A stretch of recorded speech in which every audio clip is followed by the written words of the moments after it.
Let's get peppy. Welcome to PEP 265. That's Planet Extra Podcast. I'm Chaz Lichadolo, host of Planet America and ABC Australia, and this is an official podcast of the ABC. So say hi to the Ombudsman for me. I'm Pep. We cover all the stuff that's too nerdy for TV. If you're listening, you can find us on YouTube and Facebook at Planet PEP, and you can find highlights there as well. You can also find timestamps and show notes in our blurbs, and if you leave a comment underneath our current episode video, we're likely to see it. Do not forget to subscribe for all that peppy goodness. It all helps. You can also tweet us or Blue Skies at PEPCHASDRDAVE. If you want to chat to some fellow pappers, you can join our Discord server. It's on the screen now or in the blurb of the podcast. I'm often there at 4 a.m. See you there. But if you want to contact me or Lucky the Lackey privately, why not email us? The address is producer@pepthepodcast.com. The address again is producer@pepthepodcast.com. We've got a summer break coming up soon, folks. So, summer break for America, winter break in Australia. So you'll be getting lots of replies then, if not before. And we are recording this at 2:16 p.m. on Friday, the 12th of June, or that's 12:16 a.m. on Friday morning East Coast time. I'm about 48 hours behind, but Jared's up to date. He always is. Talking about which, let's turn to the man who will simply not raise the stakes on the inconsequential views. I speak, of course, about Jared Mondschein from the US Study Center, filling in for Dr. Dave, who's feeling a little bit sick. Hello, Jared. Hello there. I just realized, thank you for having me, firstly, and great to be back here. And again, caveats, I only represent myself and no one else. But I just wanted to highlight, I realized how similar we are in the way that we also cannot function without a screen in front of us. You read that out. What episode are we up to now? We're 265. 265 times plus some extras, and you're still reading that word for word every single time. You just can't do it off the... No, I'm not really a memorizer. I'm not like Dr. Dave. Dr. Dave's definitely a memorizer. Even by nature, like, you know, I use Google Maps while I'm driving and stuff, and at a certain point I realize I know the route. But no, you're still just... I want to read it word for word every time. Yeah. And there's a reason for that. The reason for that is because I am naturally a stutterer. And see, the fact you just went, shows that I hide it pretty well. But it sometimes rears its ugly head when I'm not reading. Oh, so, I had no idea. I mean, I can go, when I'm going off the top of my head, I tend to go a bit slower and then I'm okay. But this is actually the natural speed at which I speak. When I was a little kid, I used to speak like this all the time. But the problem is that now I start to stutter. And so I try to slow myself down a little bit more so people can understand me then as well. But if I'm going to go fast, I want to read it. Interesting. And that stops me stuttering. You know, talk about commonalities. I didn't have a stutter when I was young, but I did have a speech impediment because I had flu in my ears. So my name when I was little was Wawed. That's how I self-identified. Did people call you Wawed?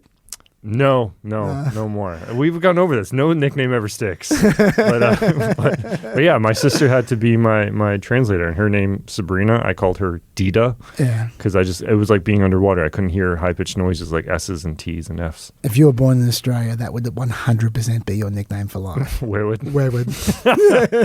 Well, I'm glad that I was raised among nicer, kinder people, perhaps. Yes. Oh, Jared, you should tell people who you are, where you're from, all that kind of stuff. I just said U.S. Study Center. Oh, yeah. So, I'm Director of Research at the U.S. Study Center based at the University of Sydney. And I have nothing to do with that organization when I am appearing on PEP. This is me and only me. And I wish I could be as witty as Dave is with these caveats, but no, I just want to clarify my organization and my employer has nothing to do with what's about to occur for the next 3+ hours. That is more than fair enough. A couple of quick things, a little housekeeping things, 3 housekeeping things. First of all, thank you, Senator from the Discord. I did say that I'm there at 4 a.m. and I'm often talking to Senator at 4 a.m. And Santa sent me this lovely T-shirt. Chaz died reading for our sins. Which is, thank you very much, Santa. And a care package, which I haven't looked at yet because, as always, I rushed in at the last second to get in to record this. And I saw the care package there, but I just wanted to just rush into the studio and record. So I just whacked the T-shirt on and on my way. So I'm looking forward to seeing the care package. Thank you very much, Senator. I just got to say... to watch you open that with no regard for what it could be is impressive. And Yeah, maybe something I would be more reluctant to do personally. Don't give them ideas, Jared. But also, I mean, if someone's going to send something weird in the package, probably going to be me. Not the other way around. Now I feel like there's some stories here. None I'm going to tell. Also, like I hinted at before in my little blurb then, look, honestly, I'm limping over the line here, guys. We've got a break in like 2.5 weeks, end of the month. And every single week I'm getting further and further behind in my reading, and it's harder and harder to get up to scratch for PEP. I'm just not doing correspondences at the moment. I'm sorry. If I find some time, I will. But maybe maybe on our last one, I might just stop the reading to a day or two early and just do a whole bunch of correspondences. But I am going to get some eventually, and I will reply to people because I think that's important. But yeah, sorry. If you said something important, I probably missed it in the last couple of days. I do reply instantly when I can, but just, yeah, whatever. Thirdly, now I can't say much about this, but this is pretty exciting news, Jared. I've been sworn by the supervisor to not say too much, but I'll just say there is something that a lot of people have been asking for ever since a certain media watch cramped down on our fun. And it's fair to say that a lot of people are asking about that particular form of commerce are about to be pleased. When I say about to be, this is the ABC. So Christmas presents will be taken care of. But I'm not saying that it's going to be tomorrow. But we're getting closer, guys. We're getting closer. I can taste it. No mugs, but 6 hour peps instead. No, that's definitely not coming. But hoodies, t-shirts, that kind of stuff, caps, that kind of stuff. I think that's coming. What? I thought the producer or the supervisor swore you to secrecy. And so I can't say too much. Is that too much? You'll know if it's too much if you just heard a lot of blanks. Fair. He gets the final say. So we'll find out if that's too much. What do you tell me about you're grateful? I mean, I'm happy to go grateful. Or do you want to go grateful first? I have so many gratefuls. Really? Okay, I'll go first then. Yeah, that's good because I've got a lot of updates. So this will break us up a bit. Yeah, that's good. Okay, all right. My grateful is to journalistic dinosaurs. Doesn't sound like a grateful, but it is. We saw Scott Pelley getting sacked from 60 Minutes last week, right? And it made me reflect about old school news anchors. Because, yeah, there was a cliche of news anchors that used to exist. Mm-hmm. I mean, I don't know how long it's been around for, but it's been at least since the early 70s with the Mary Tyler Moore show, Ted Baxter. And the cliche was that they were stuffy, pompous showboaters, high on their own supply, right? Jim Dial from Murphy Brown was another one. Tom Grunick from Broadcast News, another one. Really dating us with all the. But I mean, I'm saying this is back then. Yeah, I'm getting there. Bill McNeil from News Radio. We're talking the 70s, 80s, 90s. Yep. There's a certain cliche, right?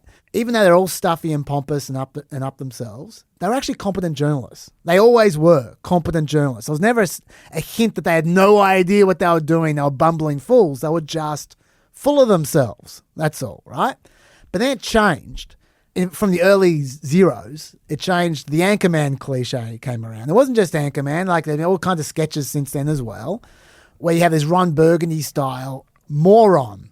They have all the stuffiness and all the pomposity, but they're also completely vacant idiots with no journalistic skill whatsoever. And that became the new cliche of Anchorman from about 2000 onwards, right? Including Colbert doing Bill O'Reilly. Yeah. Totally. Yeah, that's absolutely right. Just self-important people with booming deep voices was the new cliche, right? I think that reflects society's increasing or decreasing respect for the job of an anchorman. I think there was a time when society did actually respect them. They just poked fun of them, you know, punching up, so to speak. But then it wasn't punching up anymore. It was punching down at morons. And they just showed they had no respect for them at all. And I think we've gotten to the point now where I don't think anyone thinks these people are anything but auto cue reading morons, essentially.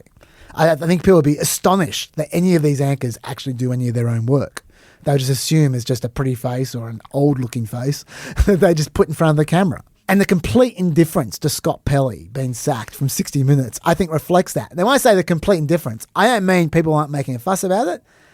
Partisans are making a fuss, but not because they care about Scott Pelley. It's because they just see it as symbolic of Trump's influence on the news media. And so they go, oh, here's another example of just partisanship and politics gone away. But they don't care about Scott Pelley. It could be anyone. Yeah. Like, they probably haven't heard of the guy. Like, it doesn't matter. It's just about, oh, yeah, the media's been interfered with by Trump. That's the story, right? But when I look at Scott Pelley in particular, because not what he's a symbol of, the actual person, because I watched his New York Times interview and I think I saw why he himself is a loss from the industry. Now he's gone. First of all, there's no shortage of stuffy self-importance. Okay, he's got that in spades. No doubt about that. This is him talking about the meeting he had in which he was fired. They were reflecting upon the previous meeting where he'd showed extreme insubordination to his new bosses, and this is what he had to say. And they were unhappy about the meeting that had occurred. A meeting that had ended in thunderous applause for me, if I may say so. What a blowhard. Okay, we can all agree on that. Right. And so, yeah, and lots of people took pot shots at him on his way out, like just laughing at that kind of stuff. But then he was asked about how Bari Weiss had tried to inject falsehoods into his stories. Because he said that a number of times over the last few days. She tried to inject falsehoods into my stories. And Lulu, who's the interviewer from New York Times, is a great interviewer, by the way. Mm-hmm. She just went straight to it and said, okay, so what do you mean by that? Tell me the details. Tell me the story. Tell me how she tried to do it. And he told her. He was talking about how he was putting together a report about the murder of Alex Preddy and Renee Good in Minneapolis by ICE officers. And yeah, he said this. I felt it was very important to identify that the protesters themselves were being very aggressive and that they were half of these confrontations. And so I instructed my producers to find images over the past few weeks of these protests in which we see the protesters acting aggressively. We found a picture of a protester chest bumping an officer. We found a picture of an officer being hit in the head with a snowball. We culled together a lot of video of protesters screaming in the faces of officers because we were going to talk about the killing of Preddy and the killing of Good. And it seemed to me important to tell the audience about the entire context. In fact, I remember writing a line in the story that said that the protesters were pushing the boundaries of what it means to peacefully assemble, taking the language from the First Amendment. Now, Peppers will recall this was one of my barrows that we need to mention the protesters as well. They're part of this. And I'm not just playing that just to give myself a lollipop.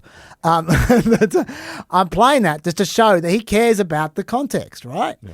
And then his boss received an email from Bari Weiss. It's Sunday.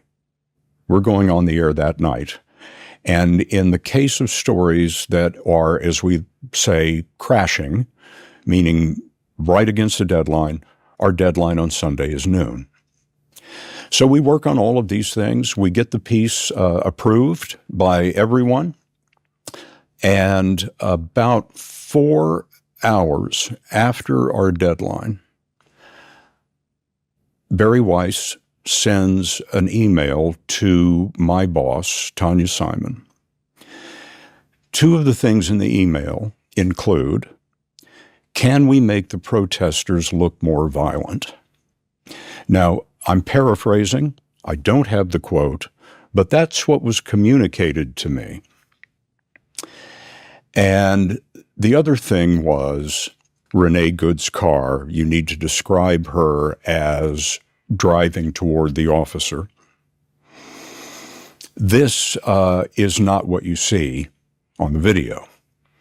On the video, you see the officer standing slightly off the front of the car, And you clearly see Miss Good's wheels turned completely as far as they will go, away from the officer.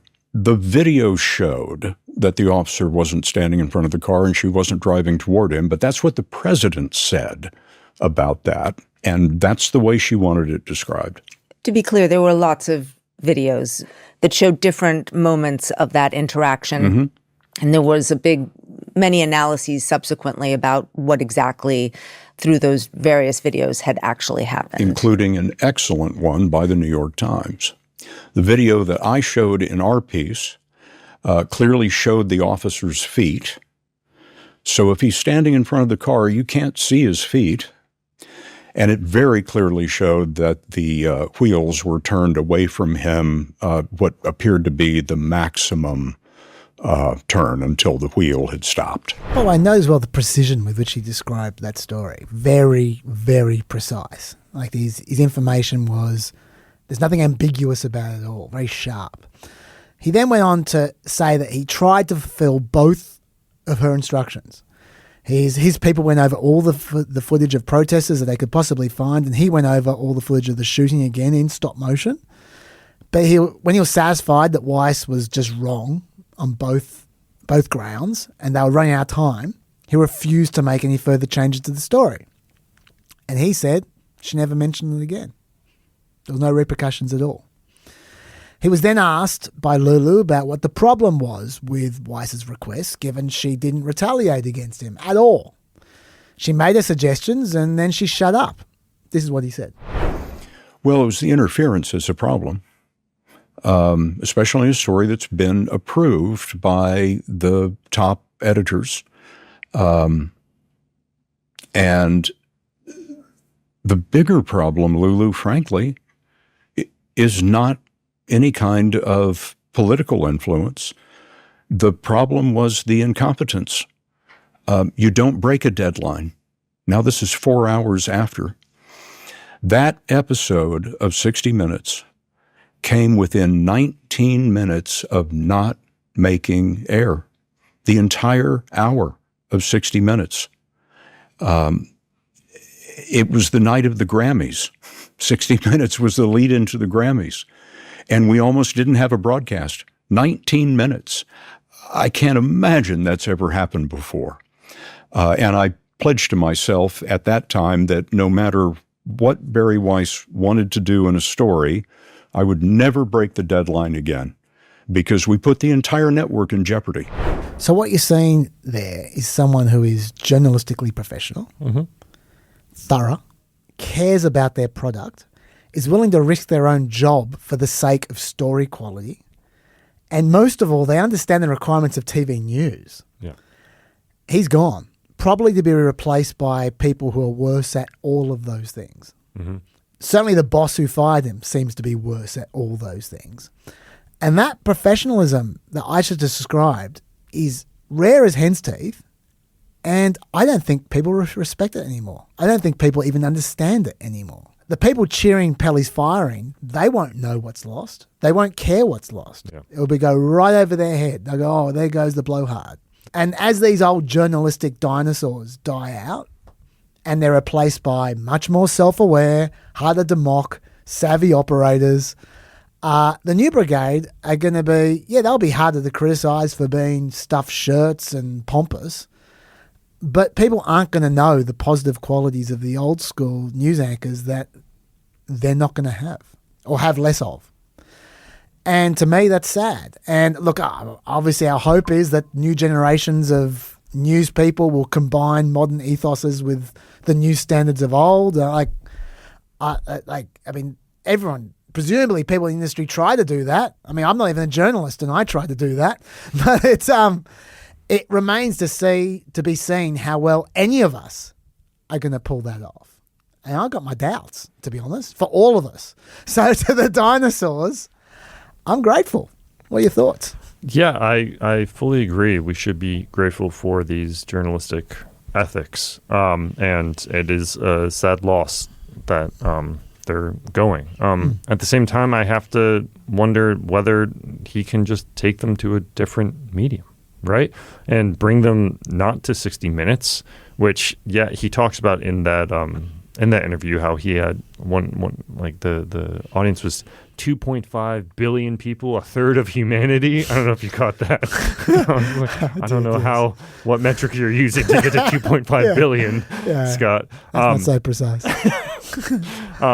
But I wish, sometimes I wonder when you get these media mentions, when you're in this world, they'll be like, oh, millions and millions. Like, how do you measure that? It's a bit of a sort of Wizard of Oz thing. But at the same time, 60 Minutes compared to, 30 years ago is almost half in terms of its audience, what it was, right?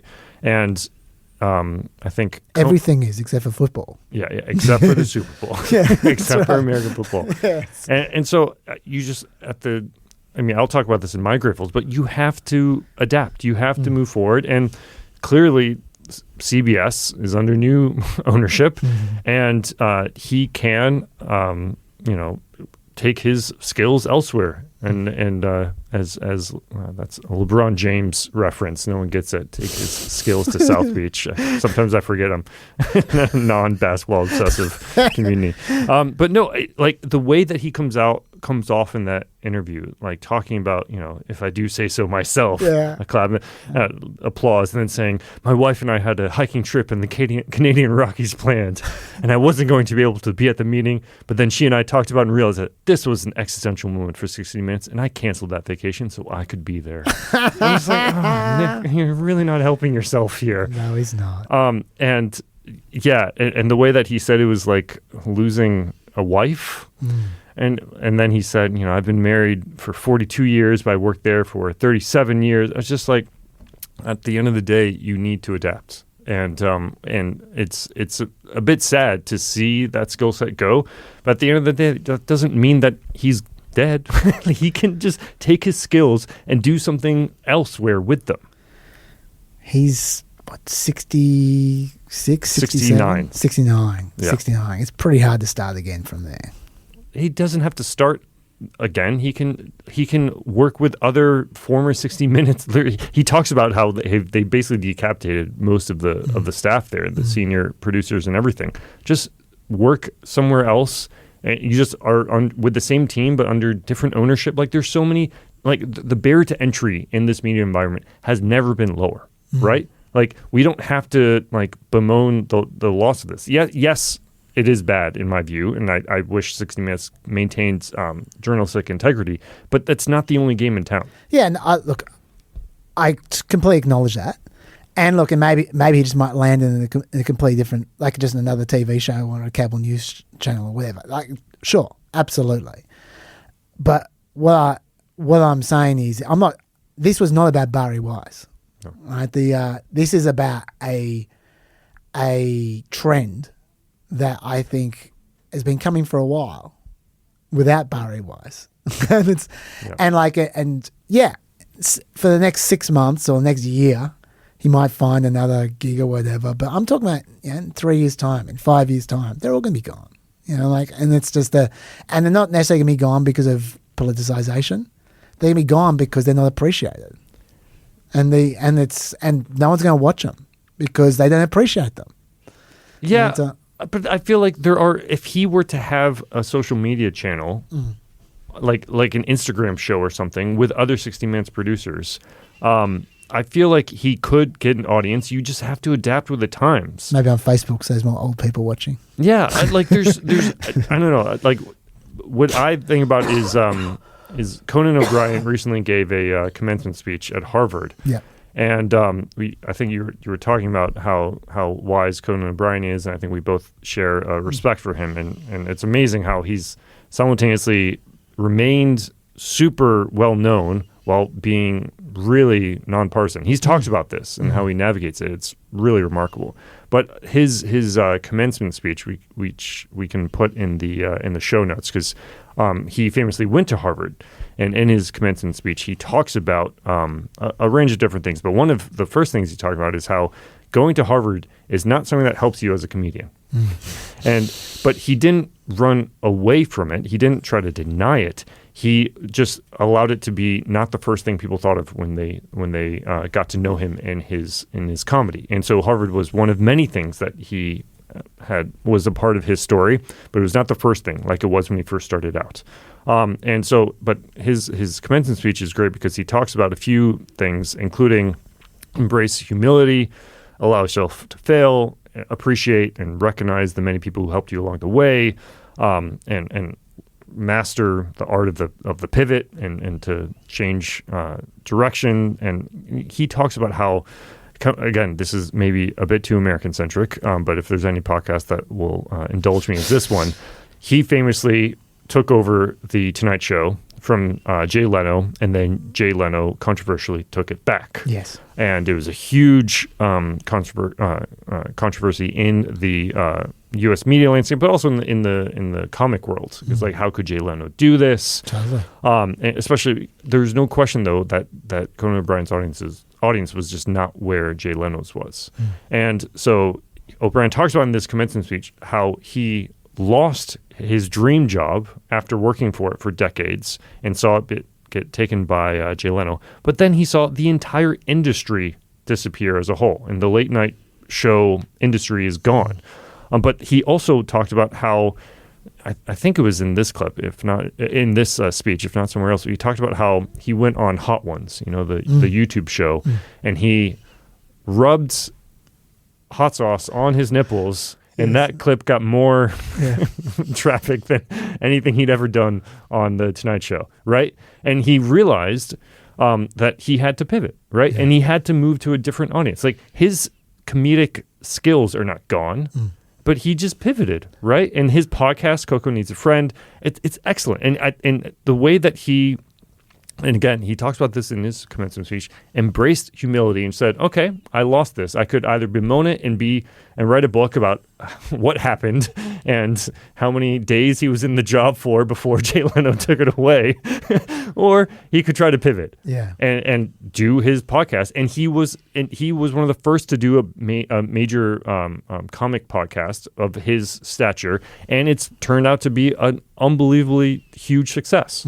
So I just think, yes, it's sad to see such huge journalistic icons leave. It's sad to see something as respected and important as 60 Minutes not be at the level that it once was. But that doesn't mean it's gone forever, or that's the product of the 60 Minutes is gone forever. Absolutely. No, I think you make a good point, and it'll be very amusing to the Peppers that we are so similar.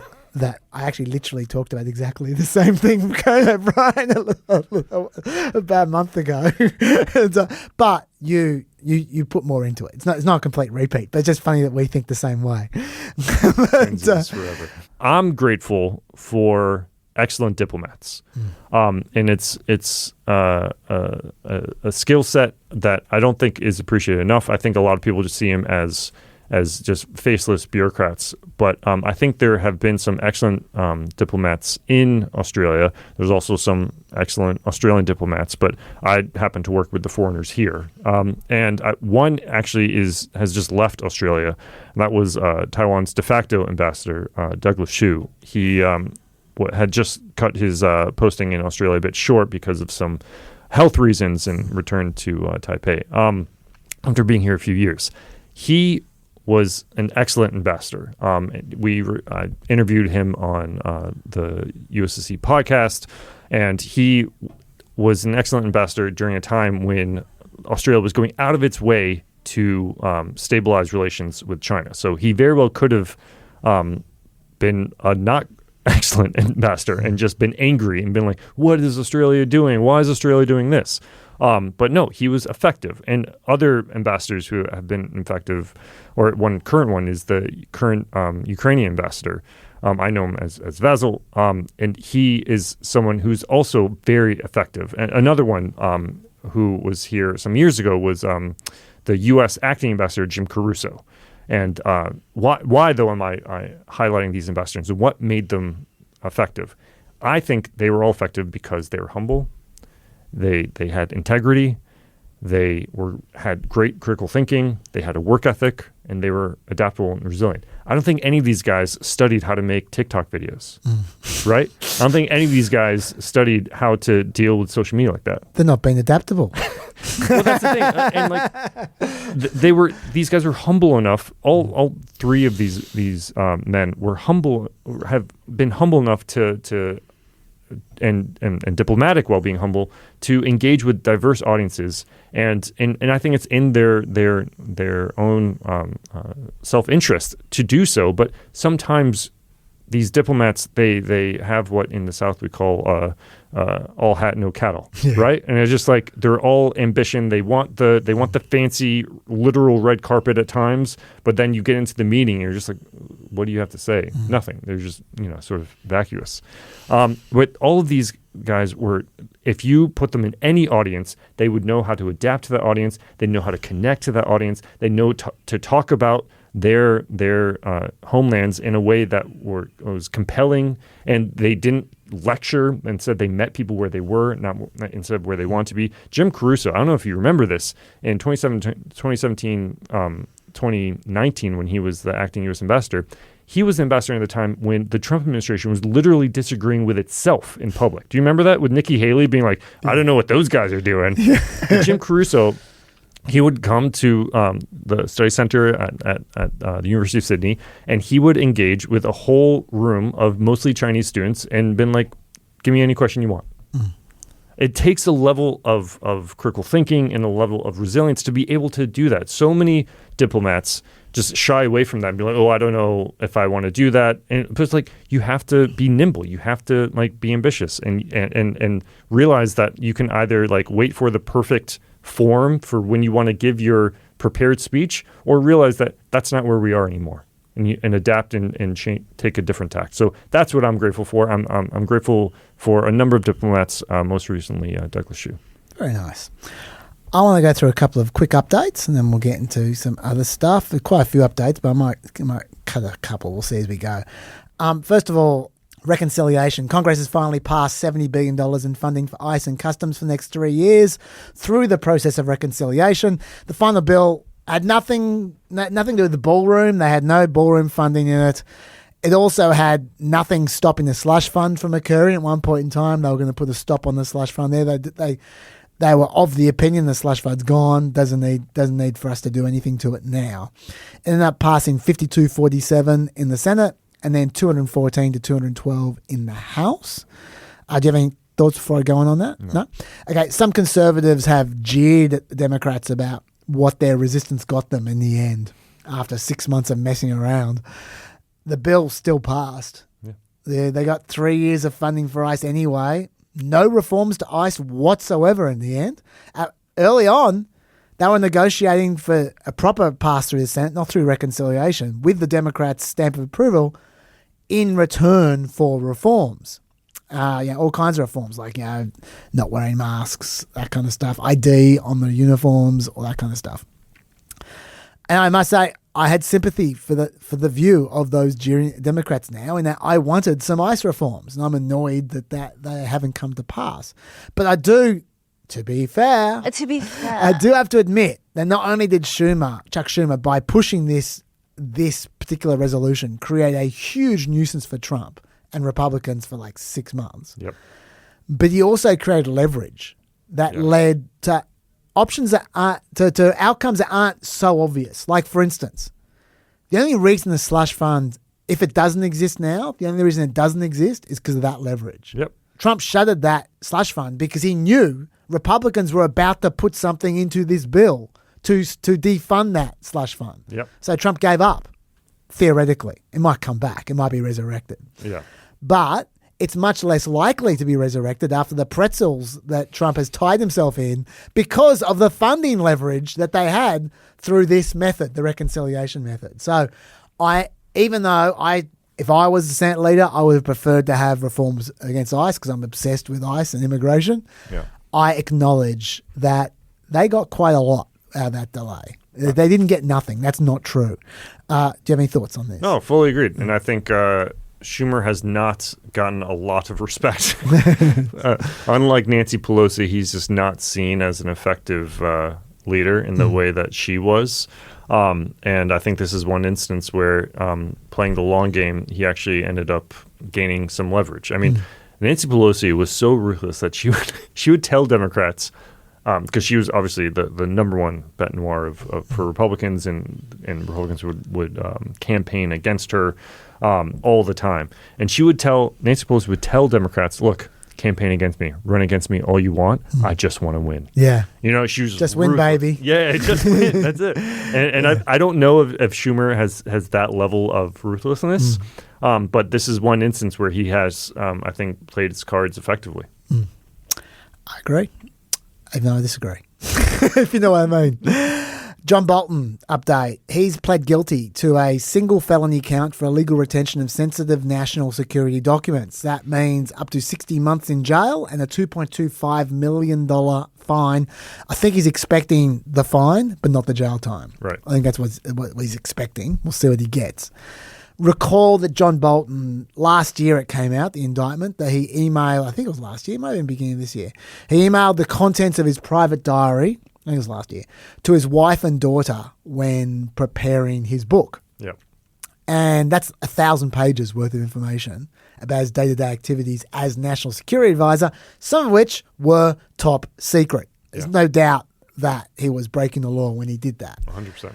This is not, though, about taking home any classified documents. No. This is not about leaking any documents. It's not about endangering, like leaking documents to foreign bodies. And there's nothing untoward like that. But he was breaking the law. Do you have any thoughts on this? No, it was his diary. And by the letter of the law, he broke the law. Yeah. At the same time, I do wonder if he had not been so public with his criticism of the Trump administration, whether we'd be in this situation. I have absolutely no doubt we would not, because this was investigated under the Biden administration. Now we're going to do nothing. I do have to say that when he was indicted last year, at the time, I said I thought these charges sounded potentially more serious than some of the other indictments we've been hearing. And so let's just hold fire on these to see what we're dealing with here.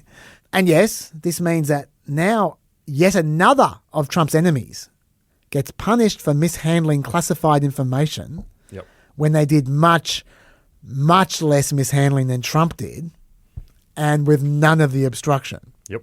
That's never going to stop being frustrating to me. No, but again, like we've said before, so what's the answer to this? Is the answer at the end of the day, I think we do need to think about, something like truth and reconciliation, not just for this, but for all of these crimes that have been completely partisan in their prosecution. And I think we do have to address whether some of the weaponization of the law by the Democrats also need to be reviewed, including like New York, right? And in terms of what the New York Attorney General did to Donald Trump. And I think at the end of the day, we have models for this, right? And the number one thing that we need is just the truth. In terms of what happened, what was the damage of what happened? Why did it happen? And what are some reforms we can consider for how to prevent this going forward? I agree, but isn't America the last place that you're going to find the truth these days? Not necessarily. I think after Nixon, we found some truth in terms of what we wanted to see, what we didn't want to see. I think America is definitely a flawed country. Most Americans, at least, I don't know, every American, most Americans would admit as much. But it's also a constant work in progress. And I think whether we saw this after January 6th, right? That was a bridge too far for many Americans. And what did we see within a few months of the Biden administration taking over? We saw that because January 6th was actually based on a legal argument that the role of the vice president was unclear, they cleared up the role of the vice president, and legislation passed, bipartisan legislation passed, and was signed into law. And now we have clarity as to what happens when you count the Electoral College. I think there are issues at hand where I think there are some in my view, there are enough people that want to see reforms to the classification system, and the fact that it's way too onerous And they prosecute people for small offenses and then completely overlook major offenses. It's completely haphazard in how it's applied. And it's just hard. It's a slow-moving beast. And we've talked about this before with Signal Gate and everything else. That, to me, that means it's ripe for reform. And America is famous, if anything, for not really having sacred cows besides its constitution, which is always evolving. I completely agree about reform on classified information laws, and they might get that. But when you're talking about truth and reconciliation commissions, what I was jumping into that was that we had, in exactly the instance you're talking about, the closest thing America has done for 15 years to a Truth and Reconciliation Commission. It was the January 6th Commission. And what happened? The Republicans didn't want to participate without sinking it, so the Democrats just barred them, apart from Republicans who are effectively Democrats for the purposes of that commission. Yeah. It became massively partisan, and Republicans never accepted the findings. Yeah, exactly. So no truth. I couldn't agree more. Yeah. You can't deny that. And I also wonder how much of that was because of the elephant in the room being Donald Trump coming back to the presidency. Yeah, sure. And I think we've seen the high watermark of Donald Trump's popularity amongst Republicans. I think it is only decreasing, albeit it still remains very high. And I think there will be and we're already seeing it, an increasing number of Republicans who want to turn the page on this era and think about what comes next. Fair enough. Next one. This is a real me special, this one. Drug boat update. Now, a few months ago, Democratic Senator Tim Kaine said this about the targeting criteria for when the administration thinks it's okay to take out a supposed drug boat. I can't talk to you about the weakness of the targeting criteria being used to attack boats in the Caribbean and Pacific. I would encourage any colleague, if you have not, go to the classified setting and ask for a briefing on each strike and ask this question: what was the evidence that there were narcotics on that craft?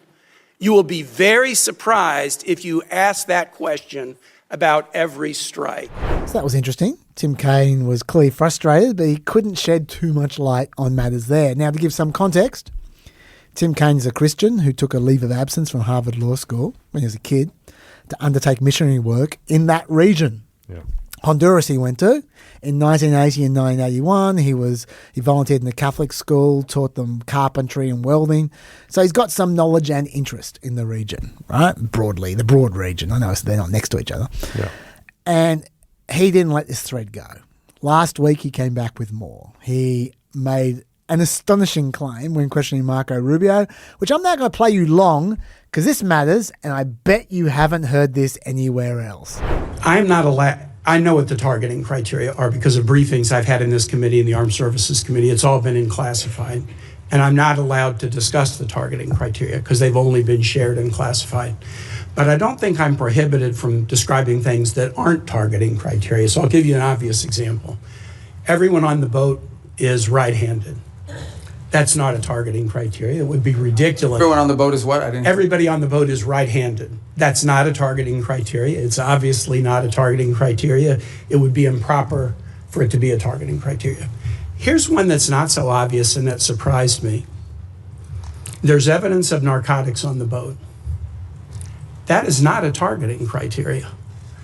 I have been briefed on Southern Spears since the first operation on September 2 and most recently within the last couple of weeks, and I've asked again and again, have the targeting criteria changed? No, they have not. What are their criteria? Here's what they are. I can't describe it here. But the presence of narcotics on the boat has never been a targeting criteria.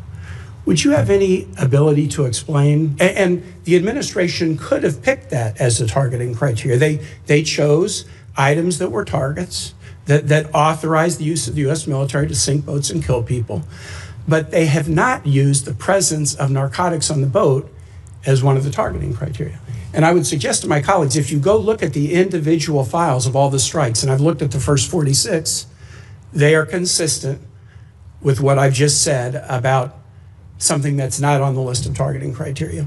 Why would the administration not include the presence of narcotics on the boat as a targeting criteria Well, look, on Operation Southern Spirit. As you just outlined, I can't discuss the specifics of the targeting criteria, but I can tell you the one thing that is obvious is that the targeting criteria is not single source. In essence, there are multiple checks. There are three elements to the targeting criteria. Right, and all of it informed and infused by intelligence collection. In essence, they have to have true links. I can tell you they do walk away from strikes. There are multiple times that I've been aware. I'm not aware of every strike because it's not reported on a regular basis, it's delegated. Yeah. But there have been strikes that they've walked away from because it doesn't meet the criteria or because there's doubts. I'm not saying that the strikes that I've reviewed don't meet the targeting criteria, but I'm saying how odd it is, especially since the administration always announced this is against narco traffickers. We've attacked narco traffickers. How odd it is that the presence of narcotics on a boat is not one of the targeting criteria. I could play you 100 clips, literally 100 clips, and I won't,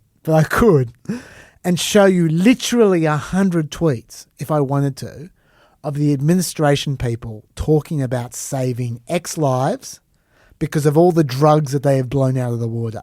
They love talking about all the drugs on those boats that they've blown up, they've destroyed. Saving and so hundreds of millions of lives. Exactly. It turns out that the boat doesn't even need to have any drugs to be a target for murder. Can you believe that? Yeah, no, that's pretty hard to believe. It's not very defensible. No. And last update, this is really breaking. I didn't even know this until I had a Planet America meeting directly before this record. Last week I said if the Democrats really didn't want Bill Pulte to be acting director of national intelligence, that they had one option, which was to hold the Section 702 reauthorization hostage. That was their only option. Yeah. Because Section 702 allows intelligence agencies to undertake incidental spying of Americans through spying on foreigners that they're talking to. And they can do that without a warrant. Mm-hmm. So it's a great way to spy on Americans. And that authorization expires today, Friday, today. And the Democrats are clearly peppers because that's exactly what they did. Senator Mark Warner said that I did it. We're going to allow Mr. Pulte to be potentially in charge of how this tool is used or manipulated. That's going to be a very uphill path to convince Democrats. And by the way, 7 Republican senators joined all the Democrat senators to say we are not going to pass Section 702 until you get rid of Bill Pulte. And guess what just happened? They got rid of Bill Pulte. It worked. Didn't play the sting. Oh, shit, you're right. It's Bill Pulte time. Thank you, Lockie. I called from day one. As soon as I saw his first mortgage investigation, like, we need a sting for this guy. He's going to be back. Lockie's taking cues from you now. I was thrilled. Well done. Well done all. I'm not going to go through Steve Miller's tweets. Screw him. Let's just move on. But we had a back and forth on this, on how the role of the DNI, what they were talking about. One of the ways that the Republicans were going to try to get rid of him, if he were to somehow get into this position, were to get rid of the role of the DNI altogether, the Director of National Intelligence. He did talk about that, yeah. Yeah, and so Republicans hated this guy just as much as, or not just as much, in a significant amount of Republicans hated this guy. And I still think, though, that there is a argument to be made about the office of the Director of National Intelligence, of how if it's not staffed by someone widely respected and competent, like Avril Haines, who was in that position for the Biden administration, then what you see is the intel agencies just cut them off. Yeah. Like, I can't stress enough how hostile Tulsi Gabbard was seen as by the intel agencies, right? Yeah. Like, not only was she, joining the Trump administration and being against a lot of intel agencies and talking about like political weaponization, all this stuff, she also famously visited Syria and famously introduced legislation to prevent any U.S. action on Syria when Assad was in charge in Syria, and just was endlessly hostile. And you only have to see what Joe Kent has said since leaving office as her number 2.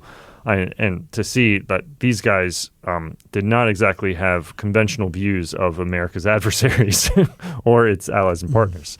And what did they do while they were in office? Tulsi Gabbard was so, I guess, feckless that she had to go to Georgia to inspect ballot boxes, right?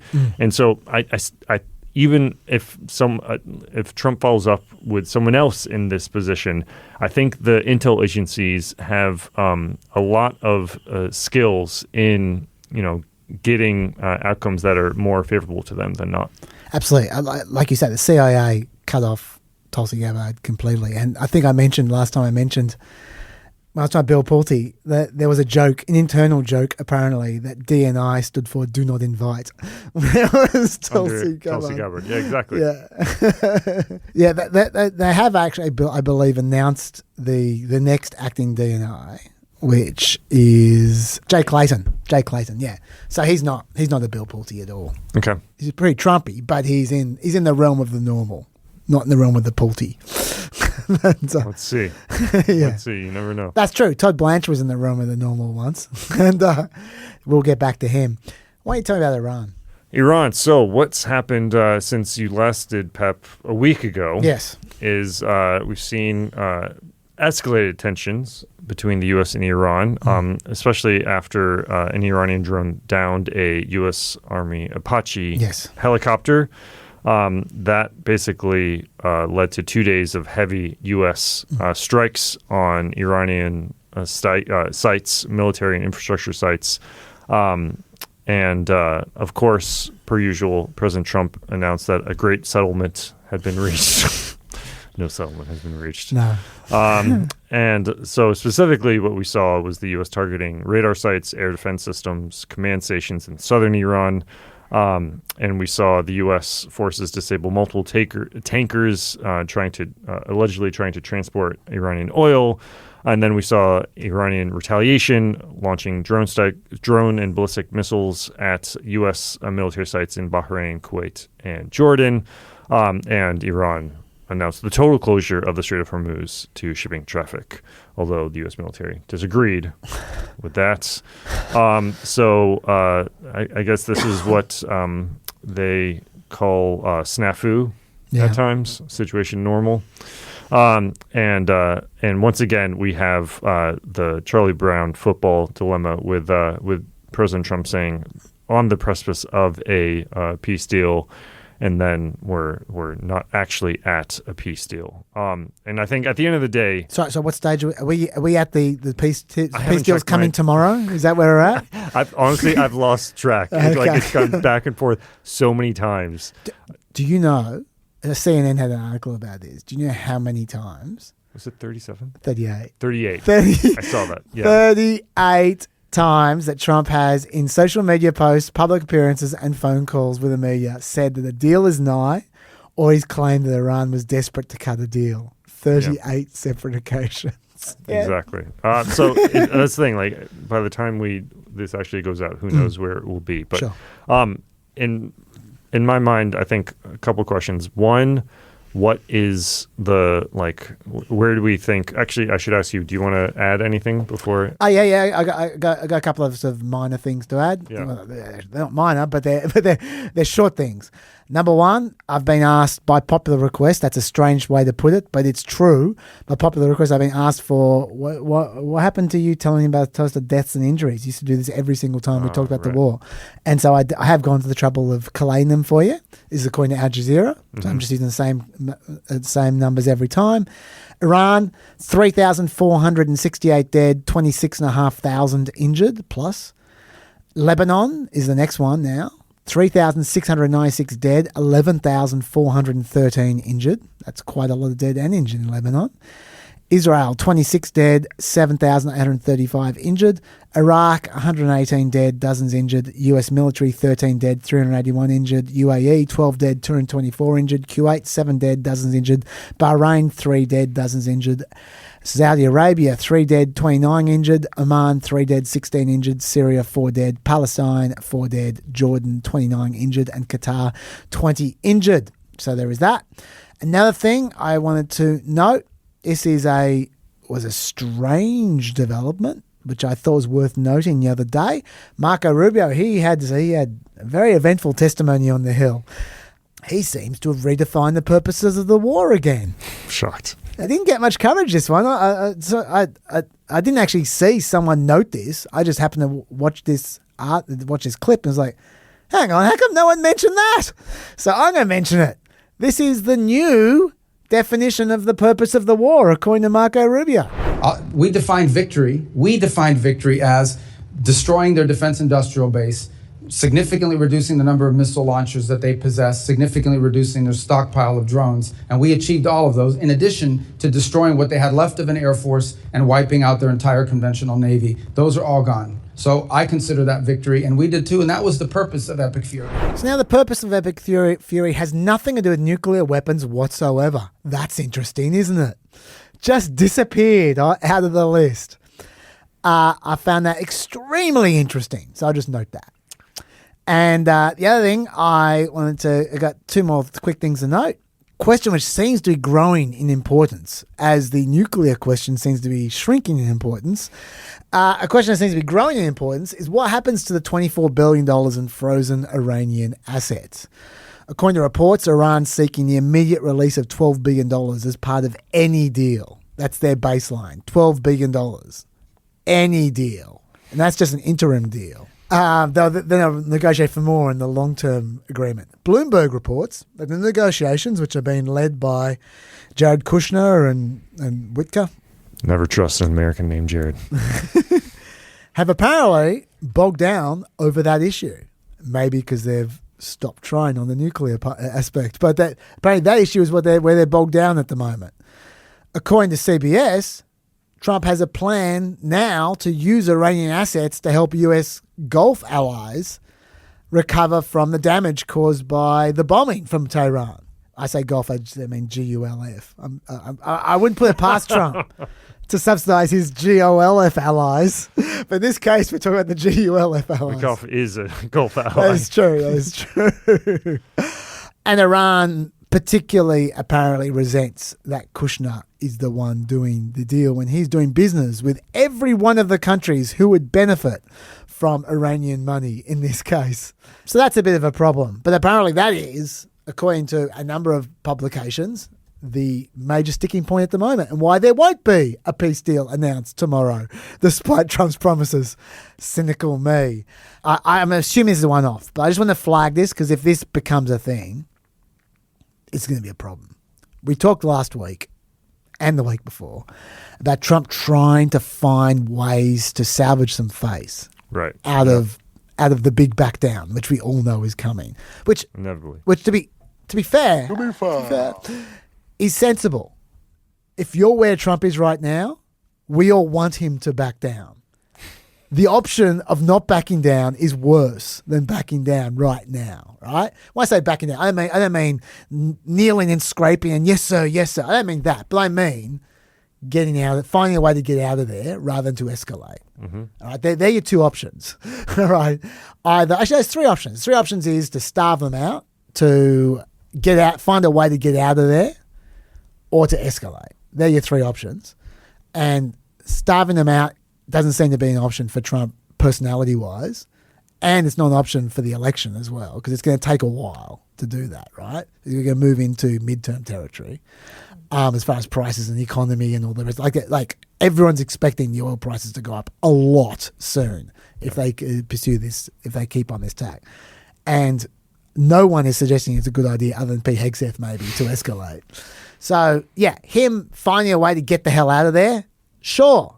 I support that, but he needs to find a way to save face when he does so. In the past, he's talked about the Abraham Accords as a way of saving face. Everyone's the Abraham Accords. Now, that's not going to happen. Here's his latest way. According to ABC News, Trump says, somebody's going to have to build all that infrastructure. New bridges, new this, new that, new power plants. You know, they're talking about $1 trillion, probably more. And, you know, that's why we'll probably get involved in rebuilding, right? Help them rebuild. Asked if that would be like a Marshall Plan for Iran, Trump replied, yes, but we'll get half their oil. Where have I heard that before? That's the new save face maybe. Give us your oil. Iran ain't going to be giving him their oil. Iran might even give him their highly enriched uranium. He's not going to get their oil.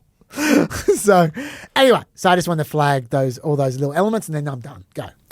Yeah, I think a lot of people are saying this. I think even the Chancellor of Germany saying that America is being humiliated by Iran.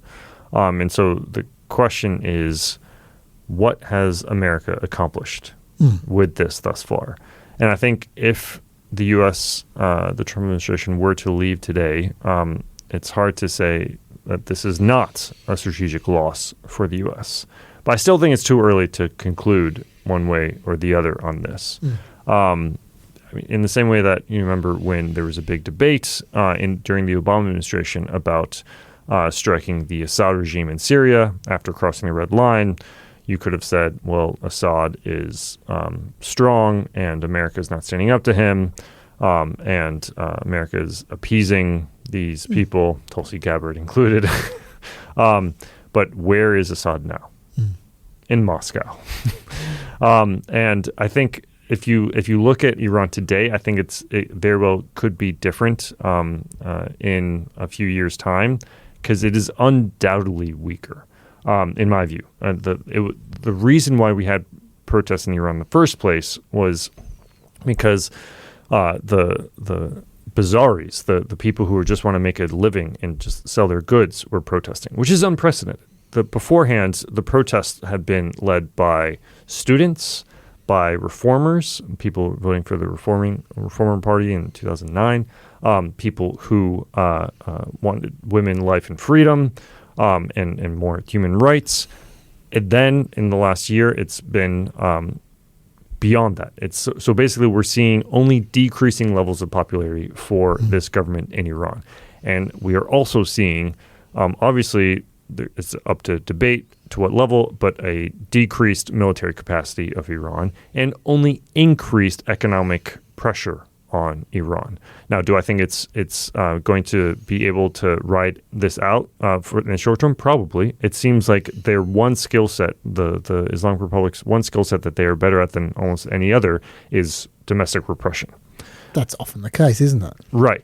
But I still think, given what we've seen before in history, in other repressive regimes, especially ones that have a strong national identity like Iran, which is one of the oldest cultures in the world, and a proud national identity, I still think that we could be in a different place in a few years from now, and that we could be looked at as similar to what we saw in the early days of the I guess the Obama administration with more pressure on Assad and the civil war there, as this very well could be the beginning of the end.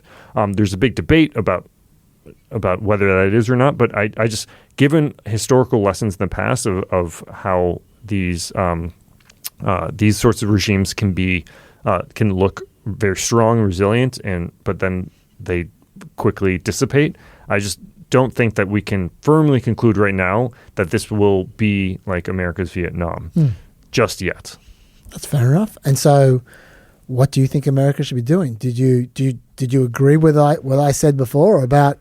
I think the best option from Trump's point of view is just to get the hell out of there as soon as he can, just leave them alone, like in a way that ideally would save face for him, right? Or do you think that one of those two other options are the one? Do you think they should escalate? Do you think they should starve them out? So I think there's not a clear. It's a bit of all the above to a certain extent, right? I think there are very low-hanging fruit in terms of putting more pressure on the regime. One I think I mentioned before is closing the crypto loophole, which Iran has been taking advantage of. Let's not forget Binance, yes. And how they got pardons. They pled guilty, and then they got pardons. And what did they plead guilty to? Basically giving Iran money. I think there are loopholes that they could close there. I think there are ways that they could increase the economic pressure on the Islamic Republic if the Trump administration were willing. but it just seems like crypto, for instance, is one sensitive point for them. Yeah. I wonder why. Yeah. And as a result, the sort of economic pressure on Iran is nowhere near as complete as it could be. Yeah. That to me, it seems more like low-hanging fruit than escalating strikes. I mean, you have these hawks on Iran in the U.S. system, including many at the Foundation for Defense of Democracy, a more neoconservative think tank, who say, oh, you know what, we are only 14 days away from completing all of our strikes, and it would have actually fully decimated them. And it's a bit like the Saturday Night Live skit of more cowbell, just like give me more strikes. Like, is that really going to resolve anything? Yeah.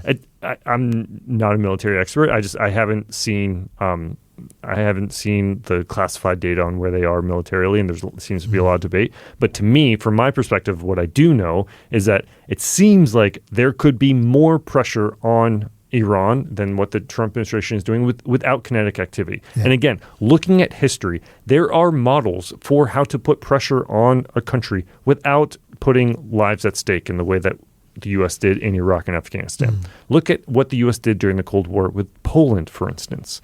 And what was integral to those efforts? A very strong Radio-Free Europe, a very strong democratic governance agenda, and things that, again, low-hanging fruit that the U.S. could be pushing on. Sure. So that I think is a more obvious set of choices to make right now than given that we're not in the room, we don't know all the classified data on where they actually are on these things. Okay. While you're running hot, why don't you tell us about the Quad? I have not a line of notes on this. I don't know what you're talking about. So what I want to talk about with the Quad is how it's a really fun mode of transportation. So I wrote a piece on this, which you can put in the show notes if you really want to suffer. We really want to put it in the show notes. But basically, so much of my job at the U.S. Study Center is literally just explaining Donald Trump to Australia, right? Just making sense of him.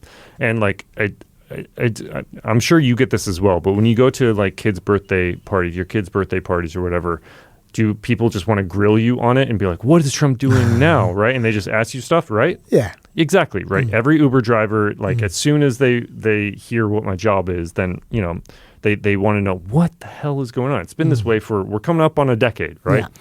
Yeah. And there's a lot of different ways to explain it, but there's one sort of framework that I've used repeatedly, and one is the concept of structure versus agency, right? So there's some structural things that are going to occur no matter what, but then there's agency that people can use within that structure, right? So let's make it fun and spicy. The managing director of ABC. Oh, supervisor's ears are pricking up. Has agency on what they want to do, right? They can prioritize some things or the next. Yes. But they can't give a mic to Pauline Hanson for 24 hours straight, right? Just put a mic in front of her, right? That would go against sort of the structural limitations of their job, right? Okay. But the managing director could potentially sort of give Pauline Hanson a bit more airtime than other managing directors, right? Sure. Every U.S. president has wanted to, since Carter, or I should say since Reagan, has sought to expand the power of the executive branch, right? That's sort of they're exercising their agency. But structurally, they're limited by co-equal branches of government. Legislative body, the legislator, the Congress, House of Representatives, Senate, but also the co-equal branch of the judiciary. I mention all of this because the same framework of structure and agency, in my view, applies to why this four-nation group called the Quad is so persistent. What is the Quad? The Quad was started in 2004 after there was a tsunami in Southeast Asia, and it just so happened that the naval chiefs at the time all knew each other, and it was during they called the Boxing Day tsunami, and it was during a quiet period, and they said, you know what, let's set up this body to help each other. And that was 2004, and then they really started meeting in 2007, and then it went away. And there's some debate about why it went away, but we know that China hated it. Why did China hate it? Because there's 4 major maritime democracies in Asia working together, something that China hated. The reason why the Quad then came back in 2017 is because of structure. And the structure is China. China's military buildup, maritime aggression, the economic coercion, and flooding of international markets with cheap goods, wolf warrior diplomacy, border clashes with India, with Philippines, increasing incursions into Japanese and Taiwanese airspace, etc. That is the one constant that we're seeing in the region, right? And we've seen this for some time now, over a decade. And as a result, we're seeing lots of turnover in all of these 4 countries in their political leadership, right? You think about what's happened. They've all had elections, and they've all had to deal with the year of elections, 2024, and every incumbent losing power, right?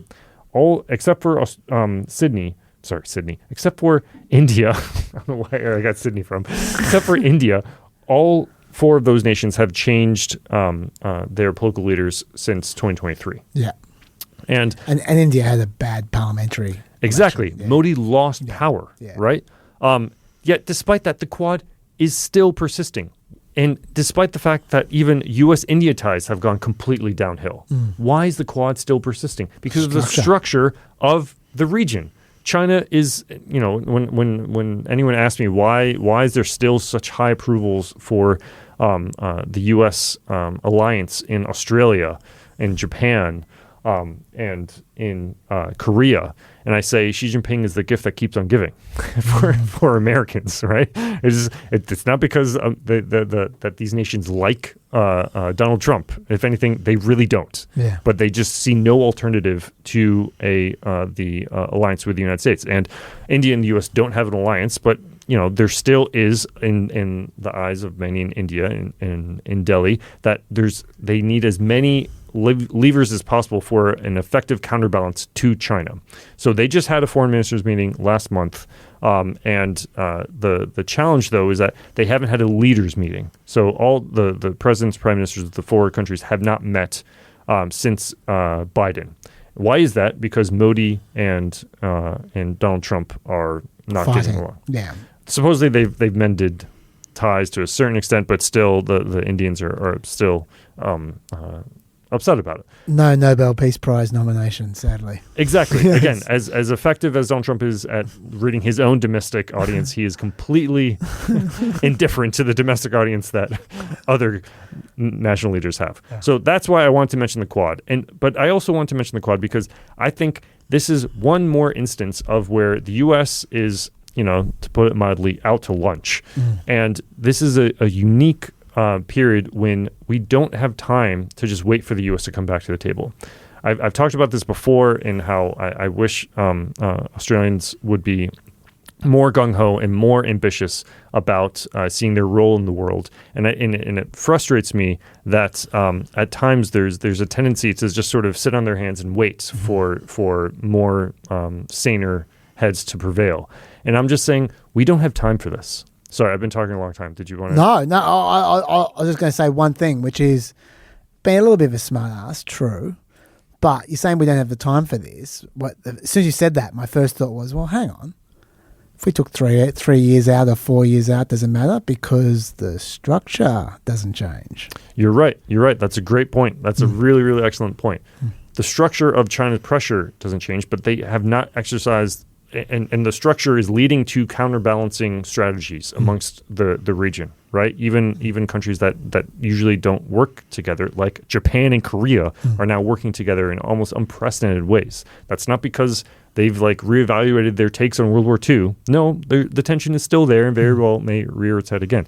But the way that they exercise their agency in terms of providing that counterbalance to China, that is going to evolve, and that's where it's going to go depending on what the leaders want and what the nations want. We've done polling this at the U.S. Study Center, and we found that each of those 4 countries are more likely than not, that their publics are more likely than not supportive of a formal alliance between those 4 countries. That shows to me, again, that Xi Jinping is really pushing this. This is not where we would have been a decade ago, right? And I just think that this is really important for Australia to not wait for the U.S., but to actually continue the Quad. If not the Quad, then the Trilat, right? And work without the U.S. Like the reason why, time and time again, I talk about the value of something like, pardon the long verbiage, but the Comprehensive Progressive Trans-Pacific Partnership, the successor to TPP, is because it showed that U.S. allies and partners have agency. They can change their stars. They can change the environment. We talk about the Carney middle power diplomacy. I'm like, yeah, let's do it. You can only do so much. I don't think you can do everything without the U.S., but you can sure do a hell of a lot without the U.S. And it is in America's national interest for CPTPP to succeed. Why has no one really in the U.S. targeted CPTPP? Wouldn't you think that this would be seen as a globalist cabal ganging up against America? No, it's because saner heads can see this is actually a pretty good deal because this is a counterbalancing strategy against China, right? And so I really want to see more of that from Australia and not wait for the Trump administration to say what they want to do or what they don't want to do or have concerns about doing something without the U.S. The U.S. is, like I said, out to lunch. It's time to exercise your agency and to try to find some pathways forward that provide some sort of counterbalancing to China. Now, counterbalancing to China does not mean like taking on China and starting a war with China, just counterbalancing, right? We want a more favorable balance of power in the region. That's what the Foreign Minister Penny Wong has said. And why do I say we don't have time for this? This is a bugbear of mine. What happened after Russia invaded Ukraine in 2022? What we saw was very ad hoc duct tape and spit and glue economic sanctions against Russia. We knew Russia wanted to invade Ukraine for years. Russia had already invaded Ukraine. And yet still we were caught off guard and are still like trying to put piecemeal efforts together to try to deter and then to sanction Russia, right? As much using that word as much as I hate it. We don't have to do that with China. I mean, John McCain, I think I mentioned this before, he called Russia a gas station with nukes, right? Like, it's a lot easier to economically isolate a gas station with nukes than it is the number one trading partner of most of the world, which is China. But how do we respond to a Taiwan contingency? How do we respond to what they call gray zone coercion, which is obviously, as by definition, it's not a war, but it's also not maintaining the status quo. China will just inch forward a little bit by bit. We should be working together about some counter pressure on that gray zone coercion. We can start this conversation today. We don't need to wait for an invasion of Taiwan. Like, you know what I mean? So that's why I want these nations to exercise their agency. Yes, there is counterbalancing efforts, but they can be doing more if they exercise their agency together. And it's true that if they do, if the three countries ignore America and just start working together, then that will incentivize America to join them anyway. What does Trump love more than a winner? Yeah, totally.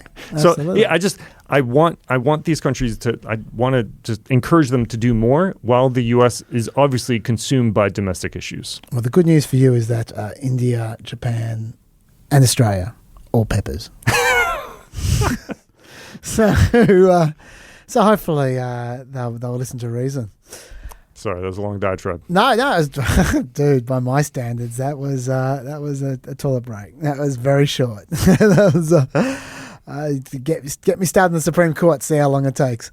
Actually, we're moving to Platner territory now. This is going to take a bit more time. Here we go. All right, I've got a bit to say about 2026 midterm stuff. We got California. We got Platner. We're probably not going to get to Texas again. I put it off again, and Iowa. We'll see. We'll see how we go. But let's start with Platner. First of all, we cut off last week. I told you there was a news story. I didn't know what it was. I didn't have a chance to read it before I came into the studio. Well, I've had that chance to read it. So we got the New York Times story about the ex-girlfriends. Right? New York Times doing the full gossip rag thing. What do we think of the New York Times story? I guess is my first question. I think the number one takeaway I had for this is how much of a Rorschach test it is. Yeah.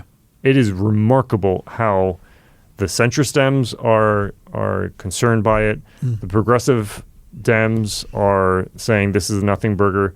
The the Republicans are disturbed by it, and not only disturbed by the allegations, but also disturbed by the way that the New York Times talked about the allegations compared to Republican transgressions. It's so partisan now that it's a pox on all of those houses. Yeah, I'd probably split it up a little bit in terms of the actual story itself and what is implied by the story. I think the story itself isn't the end of the world. No, not at all. No, I mean, they found some ex-girlfriends who were fine with him. They found some ex-girlfriends who aren't fine with him. Some said he drank heavily and was regularly unfaithful. We knew that already. There was certainly, at least we opened the door to domestic abuse for the first time. Yep. I'll read the relevant passage. It's directly from the New York Times. Mr. Platner could be rough with her, to Miss Fifield here, particularly when they were drinking, leaving her shaken and sometimes afraid. In the interviews, Miss Fifield grappled with how to process her experiences. She was quick to note that he never hit me, he never punched me. But she said he regularly grabbed her by the shoulders, sometimes hard enough to leave marks, and on one occasion yanked her out of a cab by her wrist after an argument when she wanted to stay in the car. During one argument, she recalled he twisted her arm behind her back, shoved her into a bedroom, and held the door closed from the other side so she couldn't get out, telling her to remain there until she was calm. Eventually, Miss Fifield said she fell asleep and left the next morning. It hurt, she said, but she added, it didn't cause an injury, it didn't break my arm. And importantly, we need to say that Platner denies this story completely. It hurt, she said, but she added, it didn't cause any injury. It didn't break my arm. Did that happen? No, it did not. There are some allegations in this piece that I just want to be kind of unequivocal about are simply not true.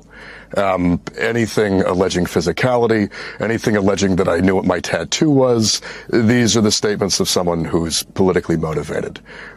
In this piece, there's a lot about my struggling, not being a good boyfriend, certainly self-medicating with alcohol, and I've been very upfront since the beginning of this campaign that was a pretty dark period of my life after I came back from my combat service, and that's what that kind of life looks like.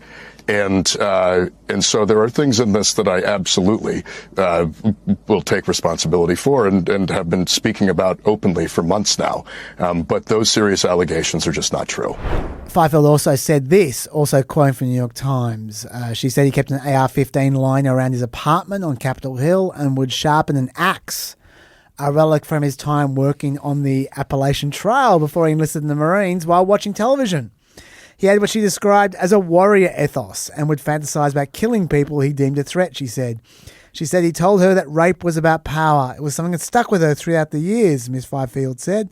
He said this a lot. If anybody ever broke in here, I would rape them, she recalled, saying that he added that it would not be in a sexual way, not in a gay way. He was like, I would rape them to show them I'm dominant, she said. That Miss Platner, who had overlapping relationships with other women while he and Miss Fifield, Mr. Platner, who had overlapping relationships with other women while he and Miss Fifield dated, also referred to women as hatchet wounds, Miss Fifield said, a crude term for female anatomy. The New York Times found several women who said they felt really safe with him, though, and they saw nothing like that at all. The New York Times also reviewed, there's a quote from them, reviewed some of Miss Fifield's diary entries from after the relationship had ended and spoke with two of her friends who confirmed the pair had an emotionally volatile relationship but could not corroborate the physical altercations or the most controversial comments she described. For what it's worth, Jenny Rassicott was also quoted as saying, when I saw the old comments that he made online, I recognised a version of him that I had experiences with. Now, remember I said, I don't think it was actually stated there as important as some of the stuff is implied. Also, I'd add to that the stuff that's happened around it, which is in particular, Fifield has a lengthy Twitter statement off the back of the New York Times piece, which she was very disappointed with. She thought she was stitched up. Mm-hmm. And one of the things she said was, why does it say nobody could corroborate when I offered them sources that could corroborate? Where were the screenshots they said they would use? The Times also failed to include any mention that I did confide in multiple friends through the years and that Graham had been abusive long before he was running for office. Those friends confirm they told the Times so. I don't know if she's telling the truth. I don't know. I'm just telling you that's what she says. Yep. So that there adds more to what's in the story. If you take her at her word, that means that what we've heard is the minimum of abusiveness, and actually that there was more, and there was more evidence of it as well. In terms of what we've seen so far, rather than worrying about implications, the biggest issue that comes directly out of the article is related to something we've already talked about, which is the tattoo. Mm-hmm. The proof that he's lying about the tattoo. I think everyone suspected he's been lying about the tattoo, but now we've finally got proof that he's lying about the tattoo. He said he only found out what was in the what the tattoo really was in October 2025, which is just ridiculous. We'll talk about that a little bit later. If you're going to pick a lie, that's such a dumb lie. In that Chris Hayes interview I played before, he reiterated he didn't know it was a Nazi tattoo before his campaign. Fifield says, Mr. Platner, she said, knew when they were dating years ago that the tattoo was a Nazi symbol and he called it my Totenkopf. I would never have known what that was, she said. He would joke about it being a Nazi tattoo. Miss Fifield said he told her that he and other members of his unit selected the tattoo because they were like a death unit, they were killers, and saw a parallel between their unit and the Nazi Schussstaffel, or SS unit that used the skull and crossbones image. They literally deliberately selected it because it was relevant to their military unit, she said. Okay, so that is something that's new. That's an area where I think a lot of people will give him the benefit of the doubt, that he just got skull and crossbones. At some point in time, he was told, dude, that's a Nazi tattoo. And he was like, oh, well, I've got it now. Who gives a shit? Whatever. That's what I was assuming. Yeah. But she said, no, he deliberately selected it because it was a Nazi tattoo. Now, she's got no evidence of exactly when he found out or knew about it or picked out deliberately. But she definitely has some evidence he knew 10 years ago. And that's what I'm referring to, the proof that he's lying. Because in a private chat group last summer, months before Platner acknowledged the tattoo himself, so this is actually August 2025, so it's 2 months before October 2025 when Platner said he knew about it, Fifield told friends that her ex-boyfriend turned Senate candidate has a Nazi tattoo on his chest, quote. It's a Totenkopf, quote, she told them on August 20, according to a screenshot that she shared with the Times. And then she said also in the screenshot, an actual one. So how would she know 2 months before Platner knew if he hadn't told her 10 years earlier? Of course he knew 10 years earlier, yet Platner said this to Chris Hayes. How does she know it's a Nazi tattoo in August of last year and you don't know it's a Nazi tattoo in August of last year? Well, she certainly didn't send that text to me. So whoever she sent it to and was talking to, I can't say why, but I will say that I certainly didn't know. And the text messages she's sending to friends who may have recognized it, they didn't tell me that. So normally I'd go, Jared, are you convinced by that? But I'm not going to because I've got more information still. I think we can all accept that's very unconvincing. But the question is, how much is he lying? Did he know it was an insignia for the SS Death's Head battalions, the SS concentration camp guards, that are the ones that had that insignia? The reason why I'm that specific is because on Twitter, a lot of people have seen her big rant, Fifield. They haven't looked at the questions afterwards. I have. I like to look at the comments. And people asked her a lot of questions afterwards, and she answered a few of them. And someone asked, when did you realize you had a Nazi tattoo, and when did you leave him after that? This has not gotten much coverage. She wrote in response, great question, and I wish I'd answered that in my thread. I have not slept and have small children. I'll try to explain. In my experience in the before times, before Trump broke everyone's brains and TDS spread throughout the land, generally everyone in DC got along just fine, and we were friends and dated no matter what party affiliation. No, really. And nobody called each other Nazis. So when he told me this is my Totenkopf and poked his tattoo, he explained that he got it because he and his group of Marines were killers, just like the guys who used that logo. So it wasn't really a Nazi thing. It was just a special unit thing that he claimed preceded World War II. In brackets, no idea if that's true. I grew up in a heavily military family and was socializing in a very heavily post 9/11 vets community at the time, and they had all different kinds of logos and emblems, and maybe this will fall flat, but I accepted that reasoning. And only after we'd broken up, when I saw him continue to tell people different versions of the story, like while he was shirtless at the bar, which he was often, that I realized he was trying to distance himself from the fact he got it deliberately. I heard him once tell someone, "It's a Nazi tattoo, but I didn't know what it was when I got it." And I looked at him like, bro, why are you lying? And he looked back at me with a terrifying, hateful face, because when you pierce the delusion/lies of a narcissist, they try to destroy you. Now, do you believe her? It's hard to not. It seems like she has the receipts that he knew before. She's definitely the receipts he knew before, but all this other stuff, that's just her word. Yeah, it's a he said, she said. But whether I believe or not is unimportant. I think the bigger takeaway is, what does this reflect on him? And do you have the clip of his initial response to when this first came out, saying the mainstream media was trying to basically sabotage the campaign? I don't, but if we can find it afterwards, Lockie will play it right now. This has come up because the establishment is trying to throw everything it can at me. It is terrified of what we are trying to build here. Every second we spend talking about a tattoo I got in the Marine Corps is a second we don't talk about Medicare for all. It's a second that we don't talk about raising taxes on the wealthy. It's a second we're not talking about the material struggles of Mainers as they try to scrape through a system that at its core is trying to rob them.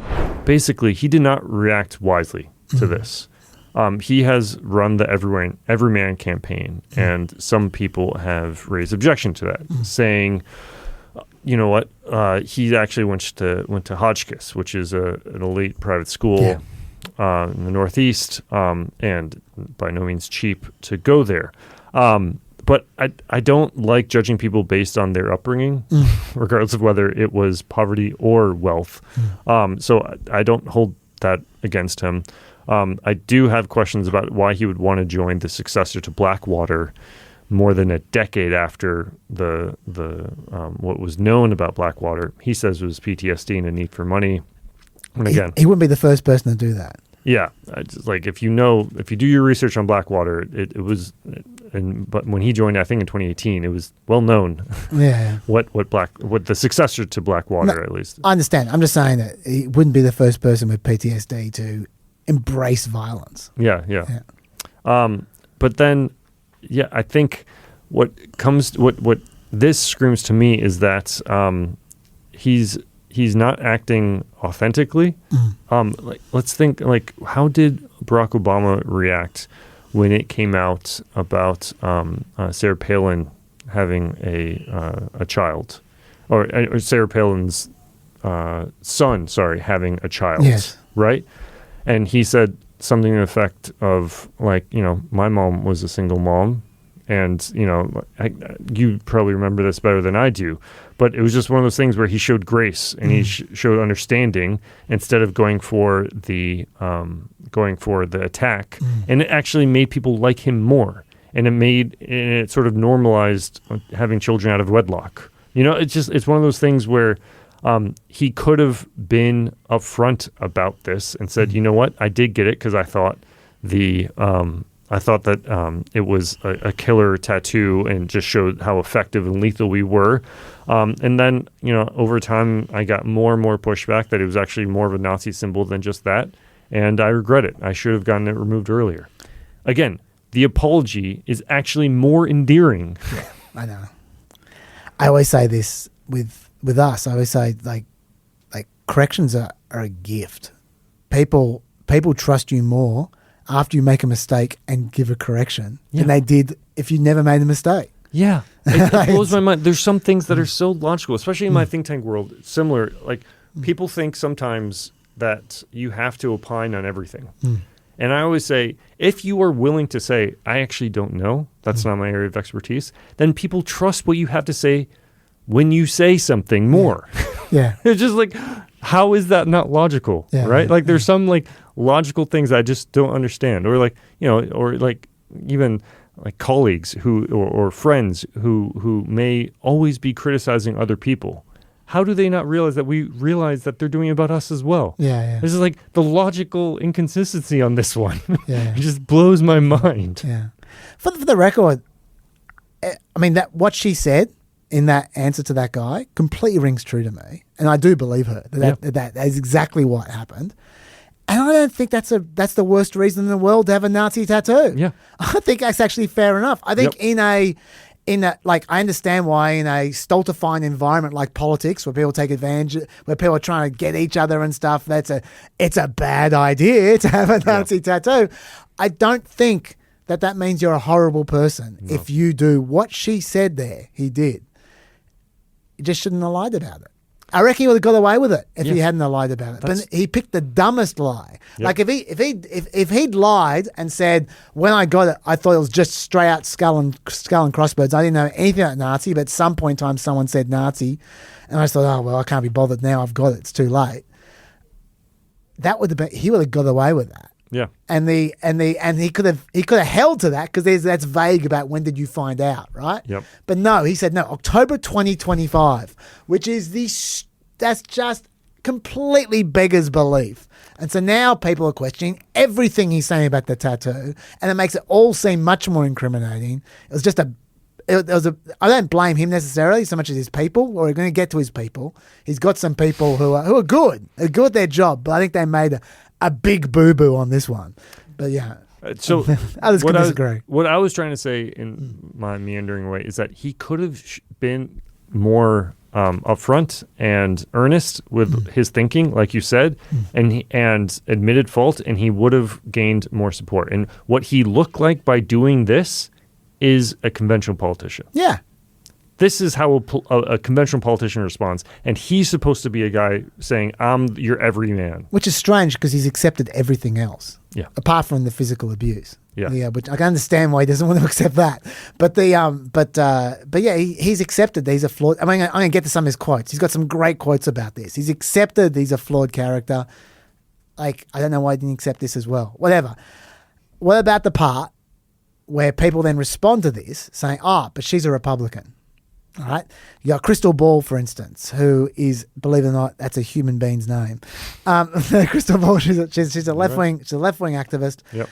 The New York Times published uncorroborated accusations against Platner of unsettling and toxic behaviour that came from a heritage staffer who previously worked for a conservative org that backs Collins. Now, what the New York Times said about her, by the way, Miss Fifield, who is affiliated with Independent Women, a conservative group, insisted that her political beliefs had nothing to do with her choice to come forward. She worked briefly on Nikki Haley's 2024 presidential campaign, and before that, for the Heritage Foundation, a conservative think tank. A few things I want to note on this. According to her, if she's telling the truth, don't want to assume anything, she didn't contact them, they contacted her. This is what she wrote in her tweet. But then in early April, the New York Times came to me. I asked how they got my number. I said I wasn't interested in sharing my story. They said, but wait, there are other women terrified to tell their stories too, and you need to band together. We will help you. We will protect you. Men can't keep getting away with this. I imagine New York Times knows if that's true or not. For the record, I actually believe her. I do think they came to her. If she's a pars and try and get Graham Platner, she would have gone to them. Secondly, Fifield has this to say about suggestions she's a Republican hack in her tweet. Why are there 11 paragraphs dedicated to detailing my work history, more than has been published about Graham's by far? Or the mention that I'd supported local Democrats? Why haven't they mentioned that I supported local Democrats and that most of my family and husband are liberal? That's an interesting thing to add, because they didn't mention that. Thirdly, what happened to believe all women? I mean, that's the most obvious point to make, but let's make it. Senator Sheldon Whitehouse. Seems like a lot of nothing, he says. The only one who had anything to say that seemed unsettling was a woman who works for right-wing political operations. This is what Sheldon Whitehouse said during the Brett Kavanaugh hearings. Today, I stand with women who are brave enough to come forward with their stories of abuse and mistreatment. They deserve to be heard and credible allegations must be investigated. We must believe survivors, not bully them. And I bring it up because there are a lot of Brett Kavanaugh connections here. Mm-hmm. Firstly, lots of Democrats are explicitly saying the reason they have to get rid of Susan Collins, even though she's the only remaining Republican who voted to remove Trump, is because she supported Brett Kavanaugh. So you believe Brett Kavanaugh raped Christine Blasey Ford, but you don't believe Fifield because she's a Republican. That's interesting. Even though she apparently, at least according to her, has way more evidence. I guess we'll find out if she has all this evidence. I mean, she already has more evidence than Blasey Ford did. Albeit Blasey Ford's allegations were from 40 years ago. But yeah, she said she's got even more evidence. I don't know. But remember, Blasey Ford couldn't even remember the year that she was accusing Kavanaugh of assaulting her. And they all believe her, but they don't believe the Republican. Yeah. Interesting. Another connection. Fifield herself co-founded a group supporting Kavanaugh, Ladies for Kavanaugh. Some might hold that against her now that she's on the other side of the coin. They'll go, you're a real hypocrite. Mm-hmm. And maybe she is. Although, I will say this. I think, from what I can see, because I've been looking up this Ladies for Kavanaugh group, from what I can see, they had less to say about Blasey Ford than they had to say about the 10 trillion other allegations at the time. Do you remember how there was just like a second and a third and a fourth and a fifth, and they were getting dumber and dumber and dumber. Before long, that was getting just dismissed after like 5 minutes. They were talking about that. Mm-hmm. But I mean, I don't think they were super positive about Blasey Ford either, to be fair. Ooh. To be fair. You can choose to hold that against her if you want, but I'm just giving you the information. I don't think that stops true stories being true myself. So then there's all that. Do you have anything to add about the partisan nature? No, I think the Times went out of their way to see any connection to Susan Collins. And I think the most I've read is that Susan Collins was influenced by Ladies for Kavanaugh in voting for him. But the Times couldn't seem to find any direct connection. But again, it's one of those things, though, where like, what if she worked for Susan Collins? Does that mean that it can't be true? Yeah. And it just, it's not an easy situation. And they've got the biggest problem of all, which is this is the implication one, which we just don't know. We don't know. We'll find out. Fifield also said this. They connected me to 2 of the other victims so we wouldn't feel so alone. New York Times, that is. I insisted to each of them that I trusted the New York Times journalists and that we were doing the right thing despite their sadly very accurate sense that something was wrong. One of the victims, and I realised our relationships with Graham overlapped completely. He'd been cheating on both of us the entire time we were together. And then she wrote in the next tweet, after the story went up, I began to ask them, wait, where are the stories from the other women? Where are their accusations of sexual assault? Why am I the focus? Now, that to me very heavily suggests that at least one of the other 2 women that the New York Times introduced her to claimed Graham Platner sexually assaulted her. But we haven't heard anything about that woman. Are they waiting till after the primary? Are they waiting till after July 13 when the Democrats can't change their candidate? I don't know. I have no idea. Maybe she's lying. Maybe she got the wrong end of the stick. I don't know. I'm just saying what I've read and just sharing it with you. And for what it's worth, we should clarify that, to my knowledge, I don't think the Times has issued any correction or any follow-up yet on this. To my knowledge as well. And also, like, Media 101 is, what do you want when you have Crisis Communications 101, when you have some bad news like this, what do you want? If you're the person with the bad news, you want to dump it out all at once. If you're the person who's seeking the bad news and seeking to damage the person with bad news, then you drip feed it. Yeah. And also, this reminded me of the Wall Street Journal had a story last week about a meeting to reassure Democratic senators by Platner. And they wrote the following. Senator Elizabeth Warren, who was also attending the meeting, by the way, she's a Platner supporter. Senator Elizabeth Warren, who also attended the meeting, followed up and said, there is a big difference between marital issues and allegations of sexual assault, the People said. Platner agreed and denied any credible allegations of assault were forthcoming. It's not a secret I've had a messy, complicated life, he told the Senators. One of the people said, the worst of the rumours we've all heard are not true. So that was strange. Why did Elizabeth Warren bring up sexual assault out of nowhere? It's almost like everyone here's hearing the same stories. But also, Platner said, the worst of the rumours we've all heard are not true. What does that mean? Which of the rumours are true then? Isn't that kind of guaranteeing that there's more stories to come out which are true?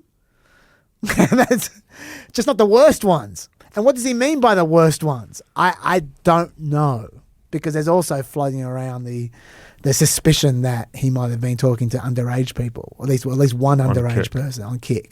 Yeah. I'm not saying any of those are true.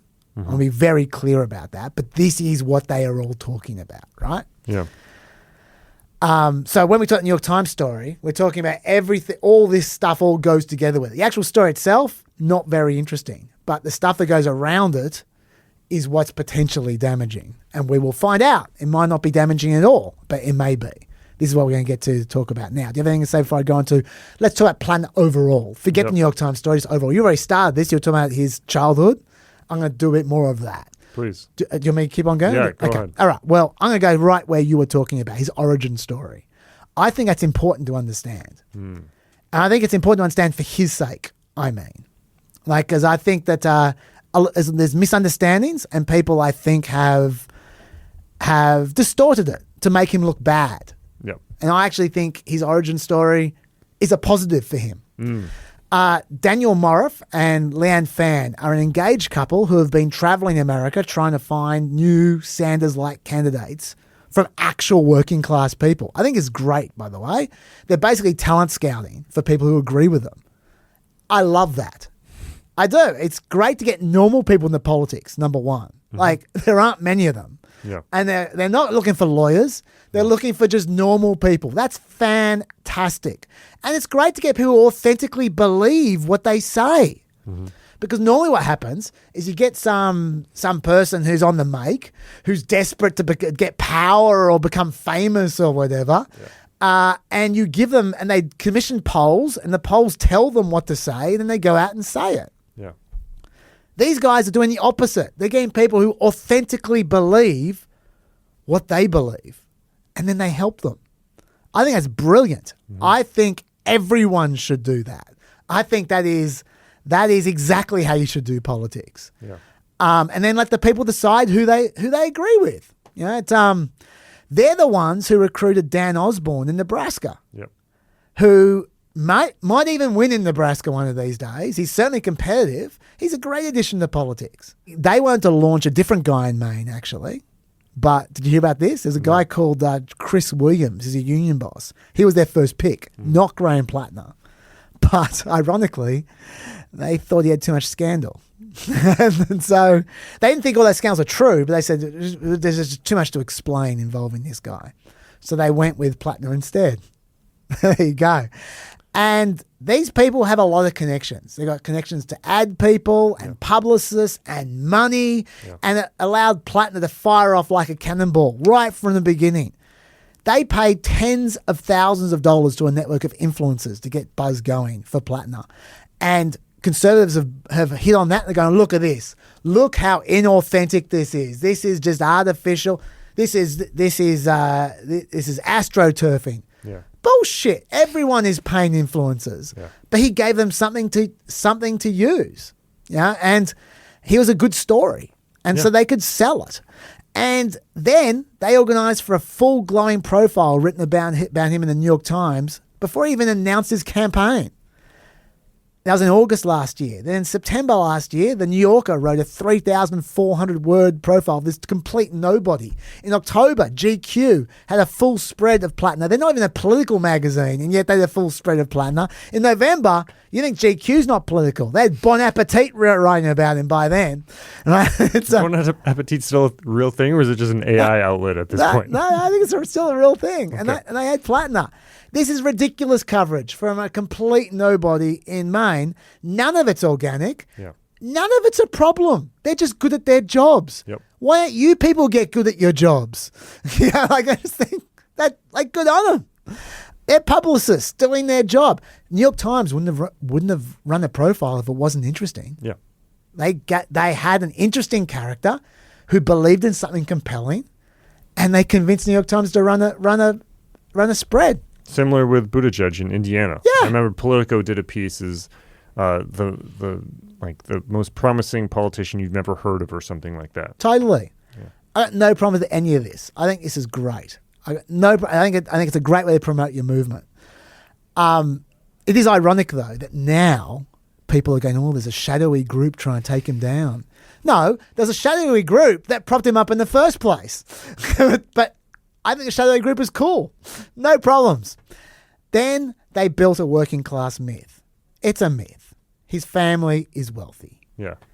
His dad has financially supported him on a number of times. His dad loaned him $200,000 for his house. Working class people don't get loans from their parents for $200,000 for their house. The school you've already mentioned. He went to 2 very expensive private schools. One after he got expelled from the other. Right? He said the reason he went to these private schools is because the local public high school wasn't accredited at the time. Now that's just complete bullshit. Honestly, who cares? If that's the only lie he told, it's pretty minor. We've already established he's lying about his past anyway with a tattoo. But then there's the Oyster Man thing. Big myth. He doesn't make a living from the sea. He makes a living from disability allowance. He makes $60,000 a year out of the disability allowance. That's okay. Yeah. He was disabled. He didn't make it up. Yeah. Yeah, let's just. He made in 2025 $5,000 from oystering. I'm not saying he made it up for political convenience. He's been doing it for a decade. Yeah. He's been doing it for a long time. He actually likes oystering. That's cool. That's not inauthentic. Yeah. He's just not that's just not where he just doesn't earn his bread at sea. That is spin from the publicist. But this is his life. He does work on an oyster farm owned by his buddy from Ivy League college, who owns the private island that the oyster farm is at. Once again, they're playing up the working class thing just a bit there. And he's got one declared customer, and it's his mum. Yeah. And so she runs a fancy restaurant, and that's why he makes so little money out of it. Right? Yeah. And he also makes $3,000 a year as the harbour master for Sullivan, Maine, which means he oversees 17 boat moorings. So there's that.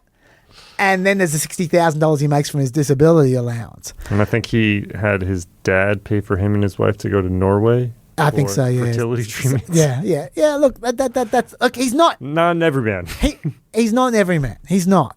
But he's a rich kid who's screwed up a bit and he sponges off his parents. Yep. Fine. If he owned up to it and was open about it, it would be more endearing. It would, but I'm not even saying that. What I'm saying is the fact is he doesn't live in luxury. He doesn't. Like he's not living in a mansion. Yeah. Yeah, his parents are helping him out, but his disability is real. He has herniated discs. He has a bad shoulder. He has bad knees. He's not living in luxury. He does. Look, he is the harbour master of a shitty town where he looks after 17 boats. That's true. He does work on an oyster farm, and he doesn't make much money on it. No. I'm not saying he's going to starve to death. I'm saying he knows what it's like for a lot of his constituents. Yeah, he gets help from his parents that they don't. But in terms of his lifestyle, I don't think it's that different. Yeah. I really don't. So I actually don't think any of this is a problem. And I think the sheen that his publicists have put on his life is no worse than the sheen that every politician has placed on their life. Like I think it's the spin is acceptable, I think, for politics. Yeah. And I do think he understands his constituents. I do think that's real. I think none of that is fake. So I think him conquering adversity, that's true. That's part of his attraction. He was a dickhead. That's true. He was an alcoholic. That is true. He was an abuser. That is true. He might still be. He is learning how to not be a dickhead. That is true. That is his message. And I think that's all true. So yeah, it's not perfect, but I don't think it's bad. What do you reckon? Yeah, I just think the way that he has responded to this scandal, it could have been an opportunity to be more human. It could have been an opportunity to be more endearing. Yeah, sure. And it, to me, shows some warning signs about him as a candidate, as a politician. And Susan Collins, I don't know if you've looked at her recently or heard her recently. She's old. She's really old, man. Yeah. Her voice, it's so shaky. Yeah. Like she makes Biden look like he's just drunk the Holy Grail and he's just hit the fountain of youth and he chose the right cup. And also, Maine, I don't know if Maine needed a super uber progressive. This is not the state that gets the progressive that needed necessarily this progressive hero. Yeah, but the Sanders people were picking the person who agrees with them. That's fair enough. That's up to them. I get it. Yeah. But I'm saying if you're the Dems who really view Maine as existential, do you want to hitch your wagon to a progressive, or maybe not Janet Mills, but someone else who is a centrist Dem? But they didn't have any other choices, did they? The choices were Graham Platner and Janet Mills. I mean, it'd be wonderful if they had a choice of 10 different people and go, I don't know. But the Democrats didn't pick Graham Platner. Chuck Schumer chose Mills. Yeah, not Platner. Yeah. His people picked Graham Platner. Like his publicist picked Graham Platner. Yeah. And they picked him because they agree with him. Or because he agrees with them. Yeah. So that's fair enough. What didn't happen is someone else didn't go out and find someone compelling who's more moderate. Yeah. They failed, not the Graham Platner right. people. The Graham Platner people did the right thing. They were successful. Yeah. I just think this does not bode well for Dems in Maine. Beyond just the actual controversy of this itself, I'm saying even if he wins against Susan Collins, I still think that as a politician, the way that he has responded to this does not bode well for them. I agree. I especially don't like the way he tried to play up the partisan element of Lindsay Fifield. And I don't like the way he's getting a slanging match with Fetterman. I know that Fetterman is coming for him. Yeah. I get that. But dude, if you're not a moron and you want to get shit done, you need Fetterman. Yeah. What are you doing? Why are you trying to rob your majority of one vote? That's really stupid, dude. I see Platner getting to a slanging match with Fetterman. And yeah, look, he's probably thinking everyone hates Fetterman in the Democratic Party. That's going to help me win the primary. Yeah. He doesn't need help winning the primary. He needs help winning the general. Exactly. What are you doing? Getting a slanging match with the moderate? Idiot. I can say, yes, I agree with you. But but I've said all along, I don't think Platner's very bright. Look, I'm being quite nice to him here. But I haven't changed my mind. For those who think, Chaz has been really nice to him. Chaz must have decided to change his mind. Think he's great. No, I don't think he's great. I don't think he's great at all. I'm just trying to be reasonable to the guy. Yeah. Right. But yeah, no, I agree with you. I don't think he's going to be a good senator if he wins, and he may well, which we're going to get to. One thing I do want to rebut before we get into, is he untouchable? If anything comes out, does it not matter? Is he just going to win? Because he's still miles ahead of Susan Collins. One thing I will rebut, a lot of right-wingers have been saying this. And if you look at the date that his website for his fake oyster business was created, it was created after Graham for Maine, his Senate website. The entire thing is a campaign prop. I think that's very unfair. His oyster company website was registered in April 2024. And it's not unusual to have a business for a while before you start the website. Yeah. Especially in a tiny business with $5,000 income in a small town. Obviously, yeah, he doesn't need that website.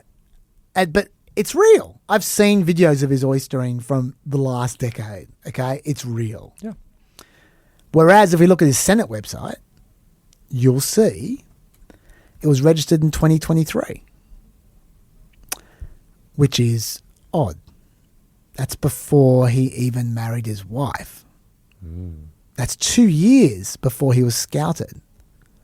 Why is he registering a website for his Senate campaign in 2023? That doesn't make any sense at all. And that's the point that the hack was making in that clip I just played. What's going on? Got any theories? No idea. I know. Let's hear it. it was registered by Lindsey Graham, not Graham Platner. No way. Way. What was the website? They bought it off him. Graham for Senate. So, that's great. Yeah, so that's fine. What the guy said is not true. They didn't make the website before they made the oyster business. They just made the website now. They bought it from Lindsey Graham. There is so much disinformation out there. So I just want to correct that one. Okay, so next topic. Is he untouchable? Because sometimes it seems like he is. He's got some very strong supporters. After the New York Times article came out, $200,000 went into his pocket in the days after. Yeah, well done, Graham. Well done. You abused your girlfriend. Here's $200,000. It's got some strong supporters. Why is that? Now, you've already mentioned one of the reasons, I think, which is that Susan Collins is on the nose. She's old. She's frail. And she's a Trump supporter at a time when Maine people don't like Trump very much. No. In 2017, she had 67% approval, according to Morning Consult, amongst Maine voters. Last year, she had 41% approval amongst Maine voters. That's last year. I don't even know what it'd be now. So she's gone from plus 40 to minus 14. That's as of last year. And then obviously with Trump as well, they all know he's going to determine the Senate. Yeah. Trump can do way more damage than Platner can, so that makes perfect sense. But of course, they stuck to him before the primary, didn't they? It's not Collins that you have to compare him to. It's Janet Mills you have to compare him to. So why did they stick to him over Janet Mills? Apart from the fact she pulled out of the contest. She did not pull out. She clarified over and over again she suspended her campaign but was still on the ballot. Yeah. But all she had to do was actually campaign and we might have seen a real contest, but she chose not to. Why do you think that no matter what allegations came out, he's remained relatively popular in Maine? He's a compelling speaker. He's charismatic. There's no question. He has that, rare generational talent of taking over a room and seemingly being authentic. Yep. And I was just thinking, though, in terms of those, we talked before about that generational talent politically. Trump, Mamdani, Obama, I thought Platner, but my what I'm trying to highlight here is that he has, all of these guys have, the ones I've listed, have like a almost political wisdom that seems to be lacking for him at this point. And that has been the first time where I'm like, oh, maybe you don't have this talent. He's a compelling speaker, and he can connect with audiences, but he can't. But he's still, now that he's facing more scrutiny, now that he's facing more tests and challenges, he's maybe not succeeding as much as many had hoped he would. I've got a couple of thoughts. The Intercept interviewed one of his supporters. I'm going to read you the quote. I found it interesting. So many people know Graham and they listen to what he says. They don't listen to all the crap coming from Washington and New York and California. They like Graham because he speaks to them and they believe him and trust him. They know he's had a messy personal life. I think that there's a lot of grace that they're showing him, partly because of his post-traumatic stress from combat and also because there's this sense that Trump has already lowered the bar so much. And I found that interesting for a couple of reasons. Firstly, there is obvious evidence that the establishment hate him. Yeah. This is Chuck Schumer not being subtle at all after they had their meeting where Graham Platner tried to pull him over. Right here, this young man. On Graham Platner, are you satisfied with the explanations he's given for the controversies his campaign has faced right now? Are you concerned about what we've heard? I met with Graham Platner today. We're going to beat Susan Collins and take back the Senate. Are you?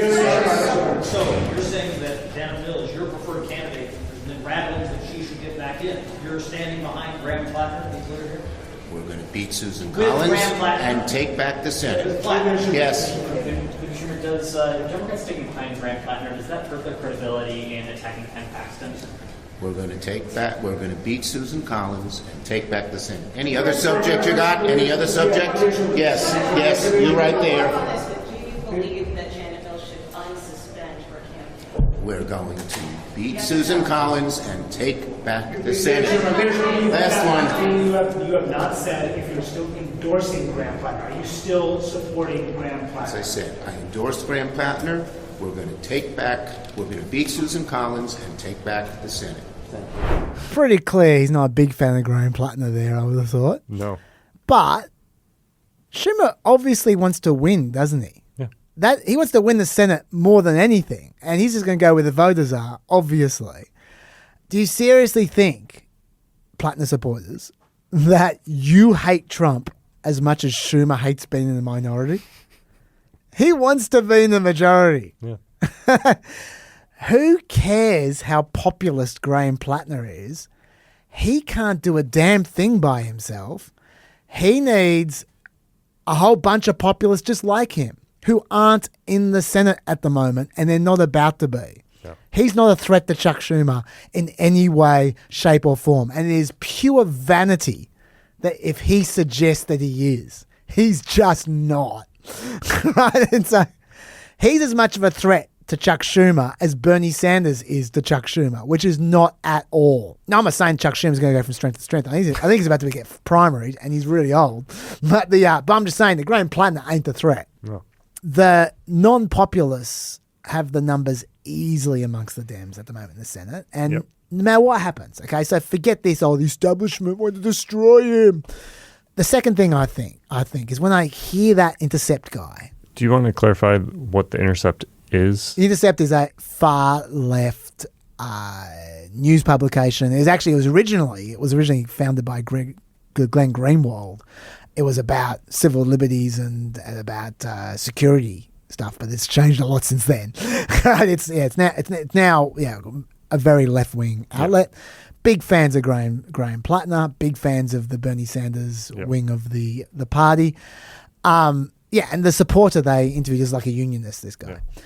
I was thinking something else when I was listening to him talking about the establishment, this and that. I was thinking, has it occurred to you guys that what he's saying is standard political propaganda? I'm going to take on the elites and the special interests in Washington. How many hundreds of times do you hear that cycle?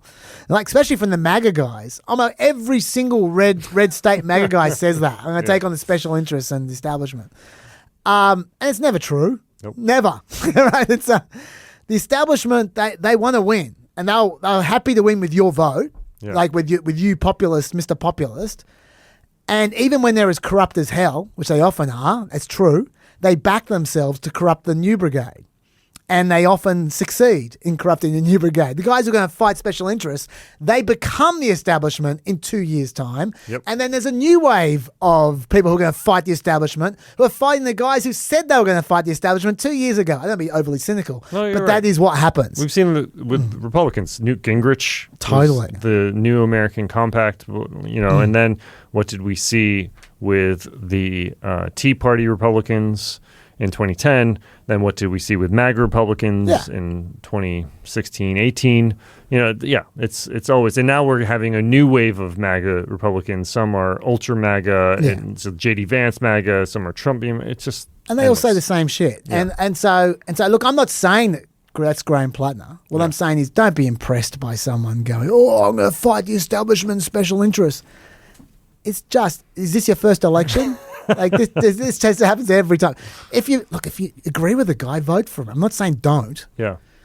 I get a bit tired of people being impressed by the same thing every single time. Yeah.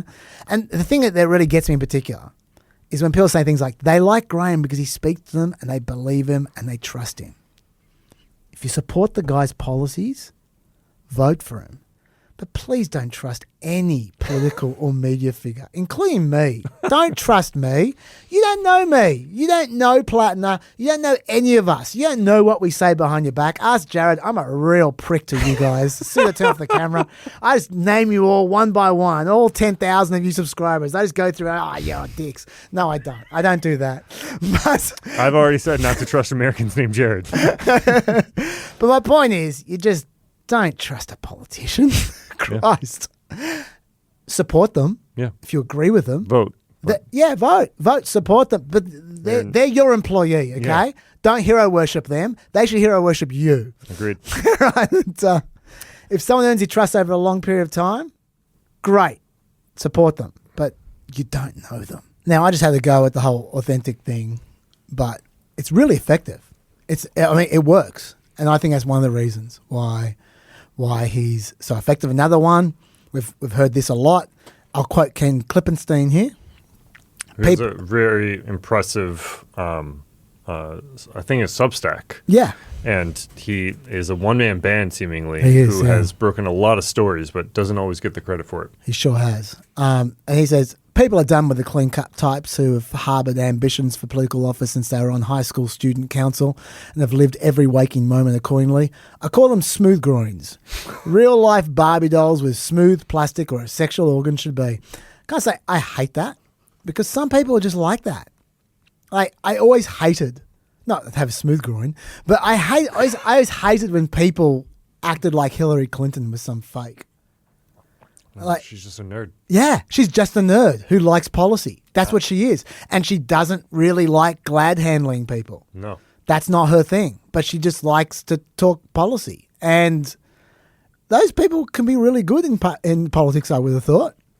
But... Or at least in policy. Yeah. Excellent policymakers. Yeah, absolutely. Yeah. And it pissed me off when people acted like Trump was the authentic one when he's so obviously a phony. But anyway...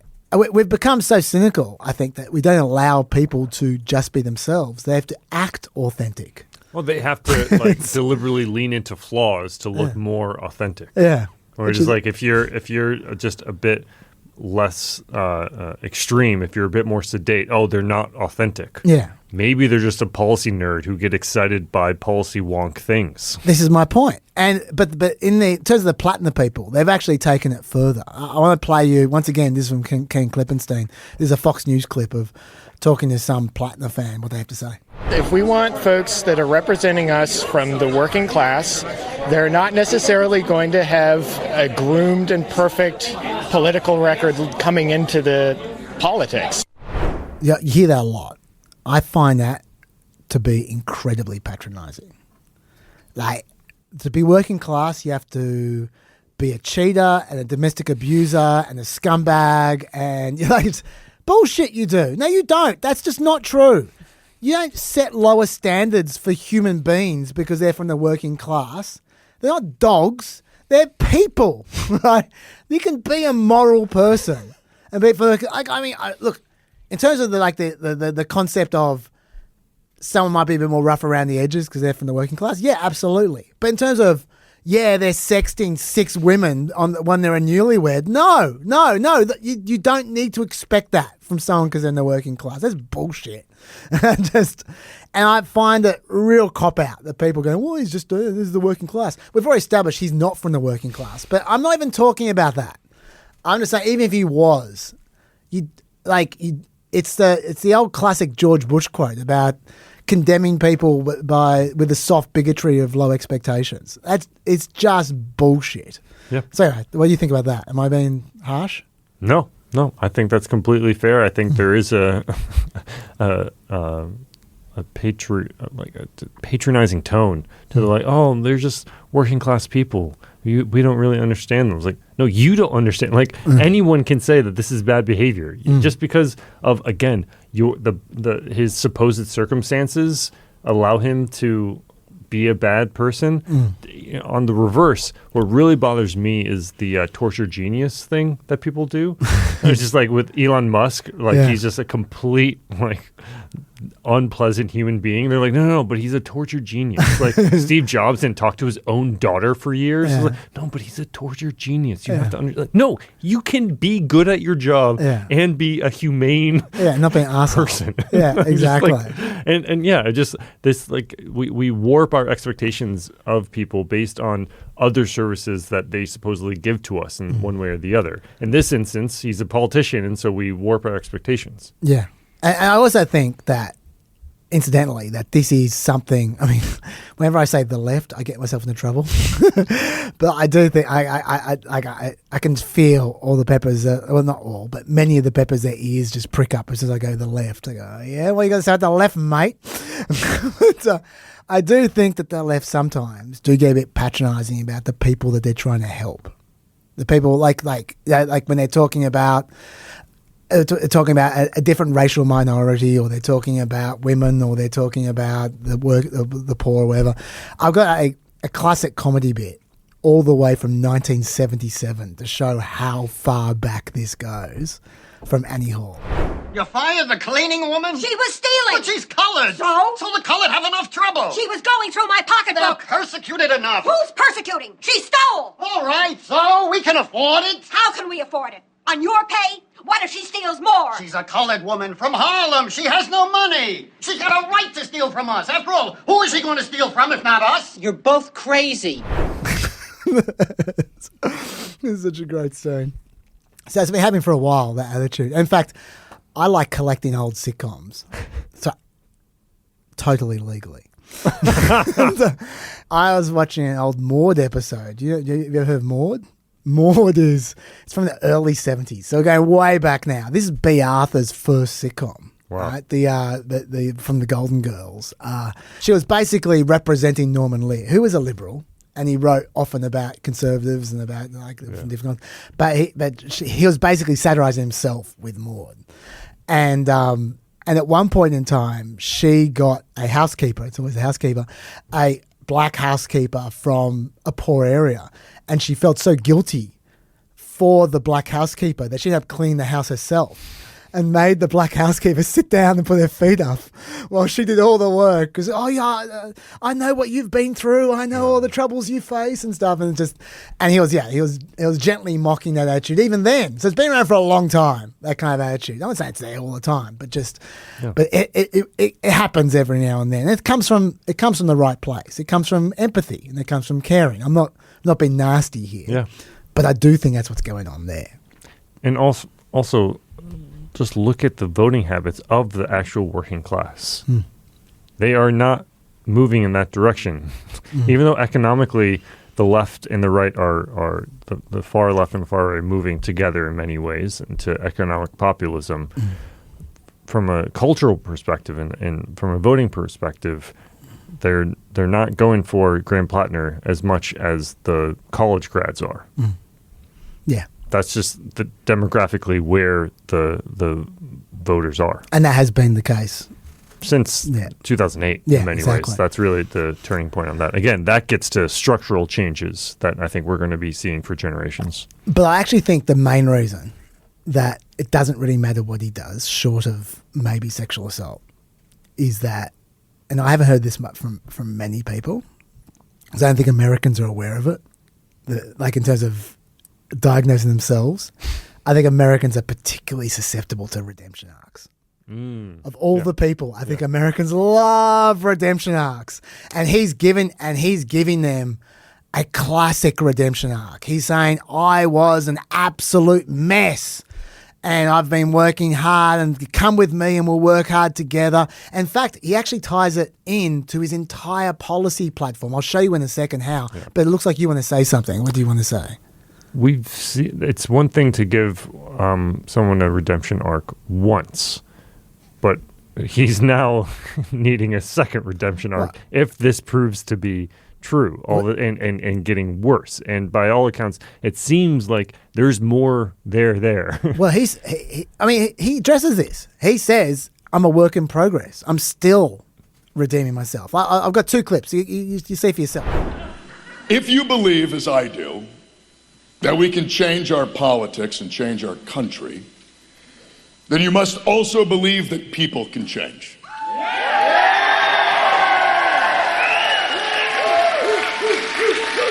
And the reason I believe that is because I have lived it. And the reason that I have lived it is because of my wife. Redemption is not just some simple or easy destination. It's a journey. I've made mistakes in my life, mistakes that I regret, that I live with, and that I continue to learn from. And I'm still far from perfect. But every day, I wake up and I try to be a little bit better and a little bit kinder than I was the day before. And if you give me the chance, I will be a senator for the people who cannot afford to buy a senator. And so I think these are great lines because they tie his flaws into his message. They make it all together. So his flaws actually reinforce his message in a way. What are your thoughts? I just remember Anthony Weiner. Yeah. You're right. And so he got caught once, and then he went on a redemption tour, and then he got caught a second time. And the second time, people were like, no, we gave you one already. But I mean, that was something happening then. Graham Platner isn't doing anything now. We don't know. Well, that's true. That's what I'm saying. That's true. No, fair enough. It's just the way that he has responded to this has been such a political move of like disingenuous, not authentic. They're like, oh, what you could have leaned into being human on this and being authentic. And instead, you're just trying to like be weasel-wordy about this, saying everything they said was true. It's like, no, instead of a dozen women, only 6 women. It's just like, okay, still. Yeah. And my final thought on this is that, and this is a hard thing to argue with, people go, what, you think he's not good enough for Washington? Like domestic abuse you talk about? Corey Mills, how about him? We saw the bruises on the police body cam of the woman that he hurt. Yeah. What about Trump? Physically abused his wife, Ivana, been accused of more than 20 sexual assaults. How about Pete Hegseth? He's got an ex-wife who hid in a closet when he was in a drunken rage, and she gave her friends a safe word that she'd use if she believed her life was in danger. How about that? His own mom called out his troubled relationship with women. Even the worst accusers of Platner right now say he's nothing like that. Yeah. And so, so why are we judging him by a double standard to these other people? And then you go, okay, well, what about cheating? Even more so. Susan Collins herself married her current husband when his previous wife was dying of cancer. We don't know when they started dating. She hasn't advertised that. But it looks pretty sus. The only thing is, I think everyone is also in the back of their mind thinking about Al Franken. Yeah. Well, I mean, I'm getting to that. Okay. Yes. Yeah, I'm getting to that, which is, one more thing. I'll just finish this thought.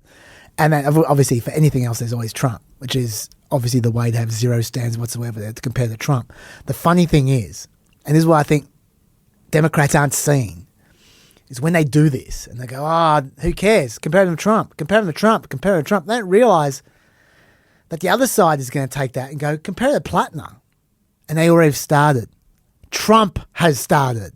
He's not okay. Can you imagine if the Republicans had him? Oh, my God. How about if we had him, John? So wouldn't let it happen. I really believe it. If it meant losing the Senate, you would not let that happen. Correct. It's just a terrible thing. I mean, I watch it happening. It's unfolding. It's really history because there's never been a guy like that that's ever run for office. And at any level. I don't think at any level.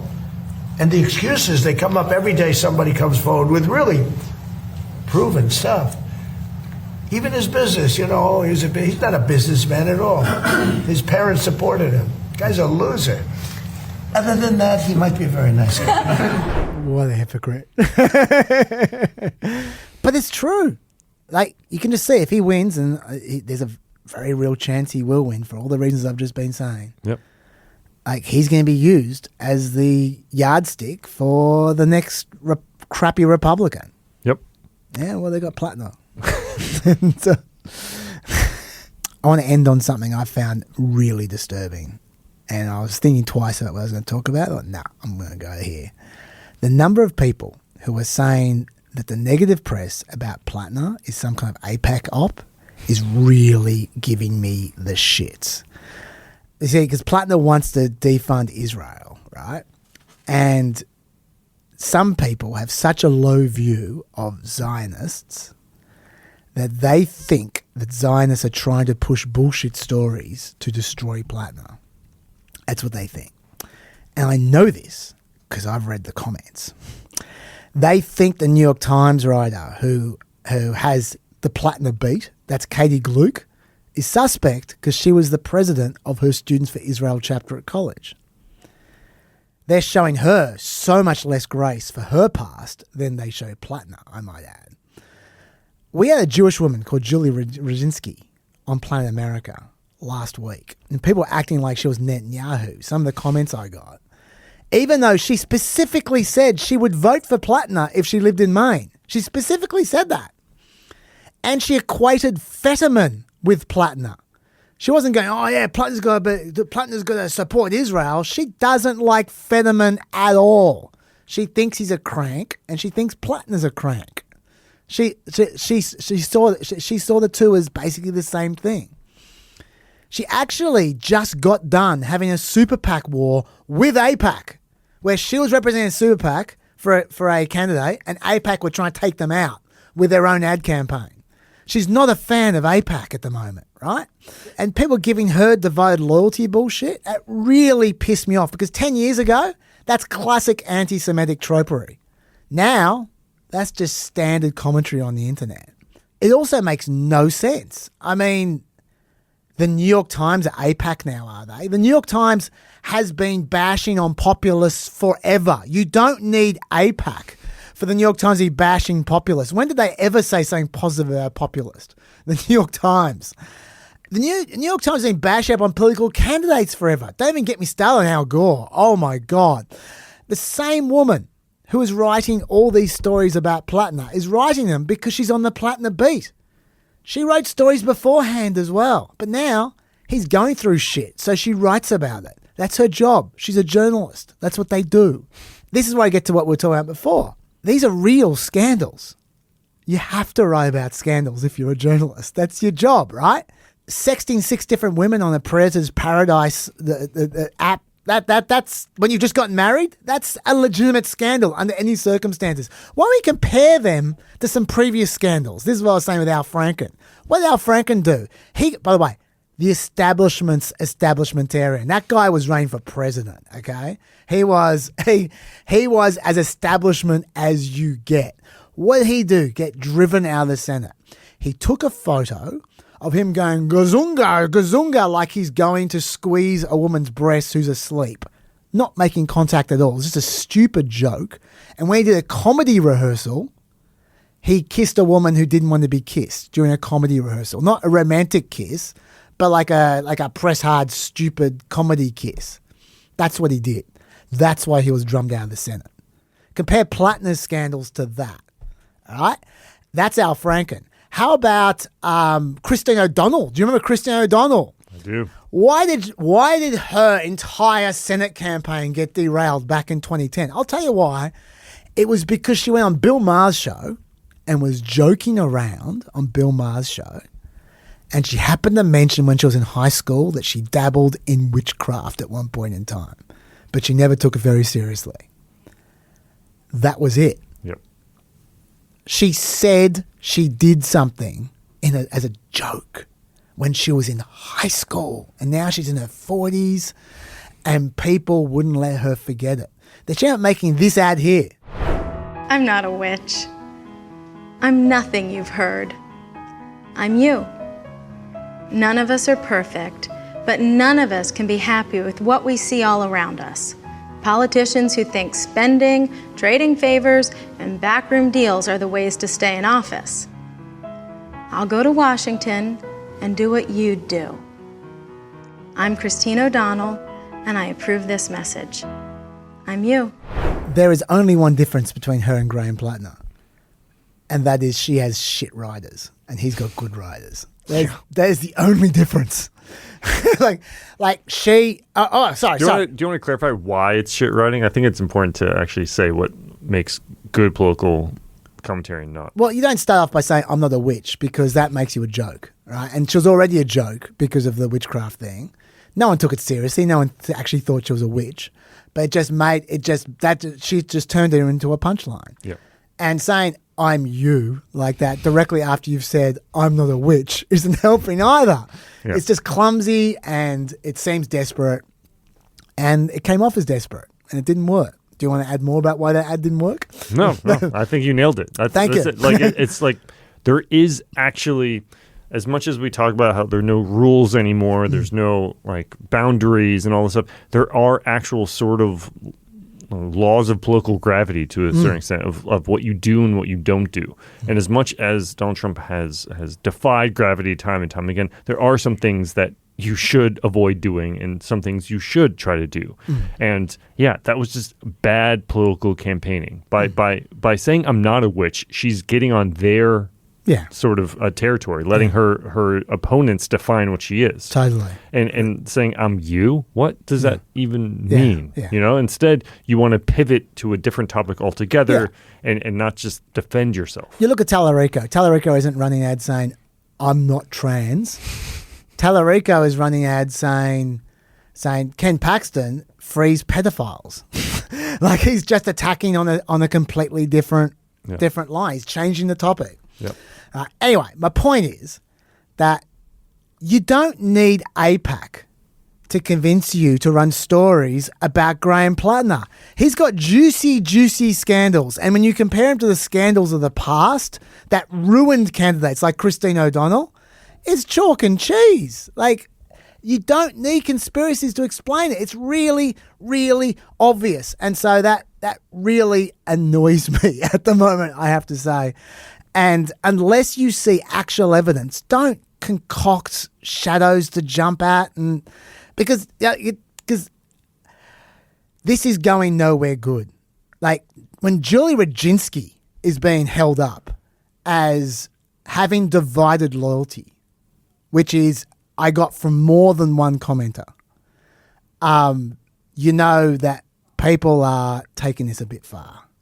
That's my thought. Now, I'm placing you in an awkward position here because you are Jewish. And you know, I didn't even think that Julie Rodzinski was Jewish when we booked her. I had nothing, like, I thought, when we booked her, it was like, she is actually an expert on campaigning, who's a very sensible and very clever commentator, who's worked in Maine.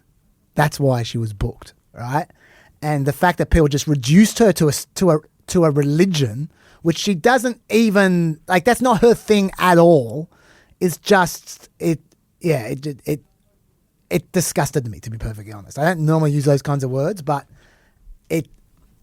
people need to take stock. This is getting ridiculous. Like, they're just, I think I've said enough. What are your thoughts?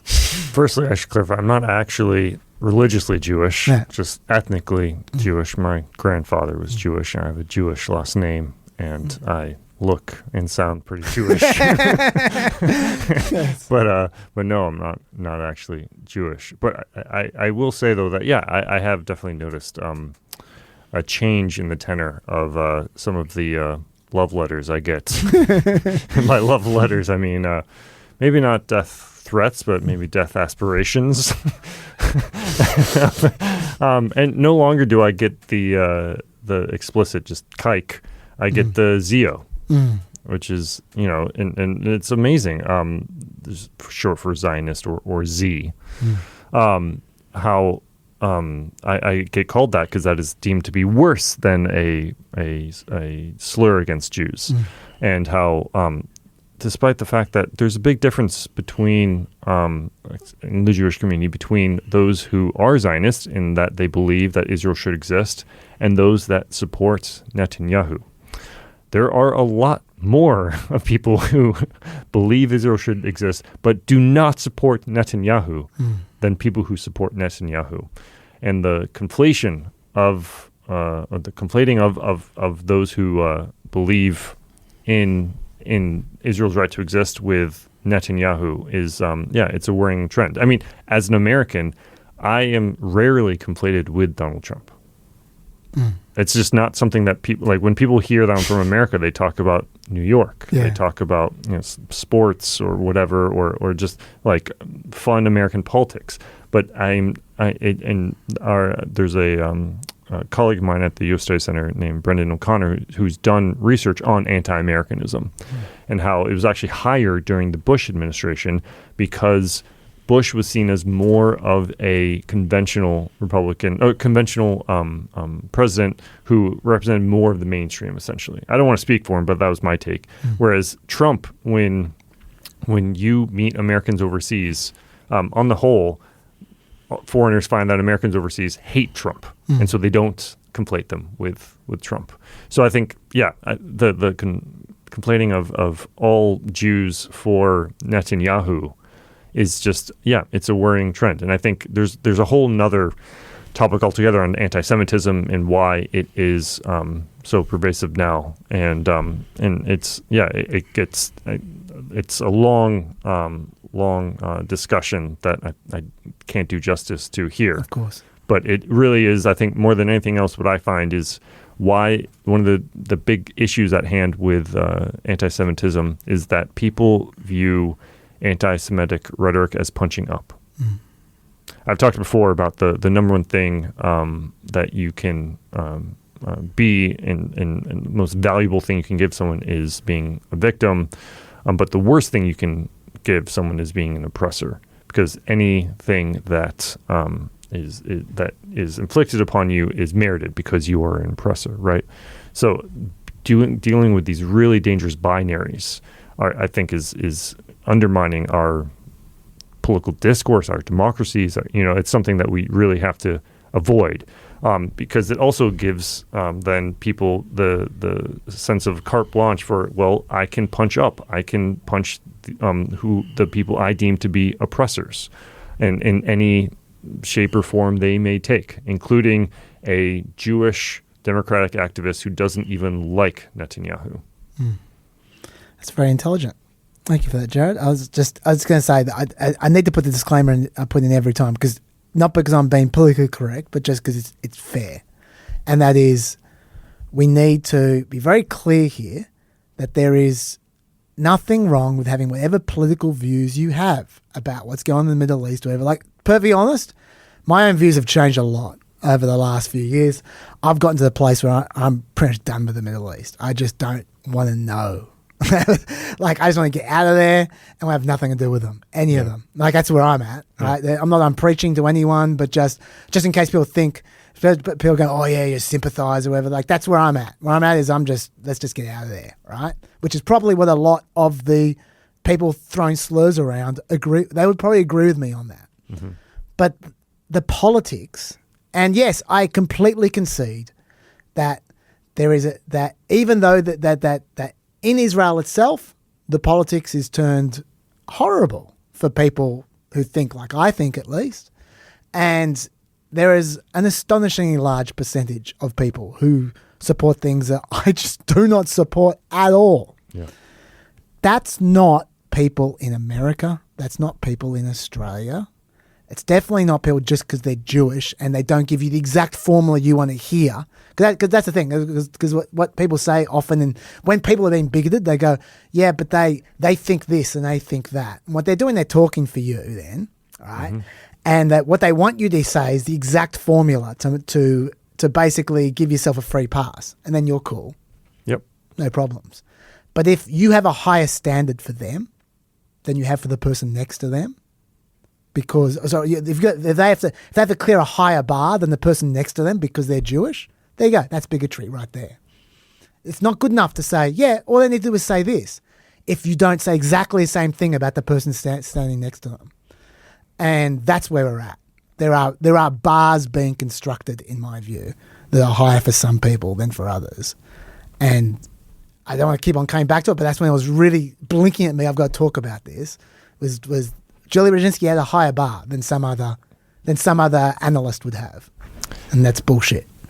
To be fair to the people sending in the anti-Semitic emails or comments to you, they think that this is an existential battle. Yeah. And similar to the backers of Platner, they think this is an existential battle against Donald Trump. This is an existential battle against what they deem Israel to be in terms of many perceive it to be engaging in genocide of Palestinians. They're fighting genocide. That's right, exactly. Yeah. And so this is a historical battle, and if we do not stop these atrocities immediately and fully, then you are aiding and abetting crimes against humanity.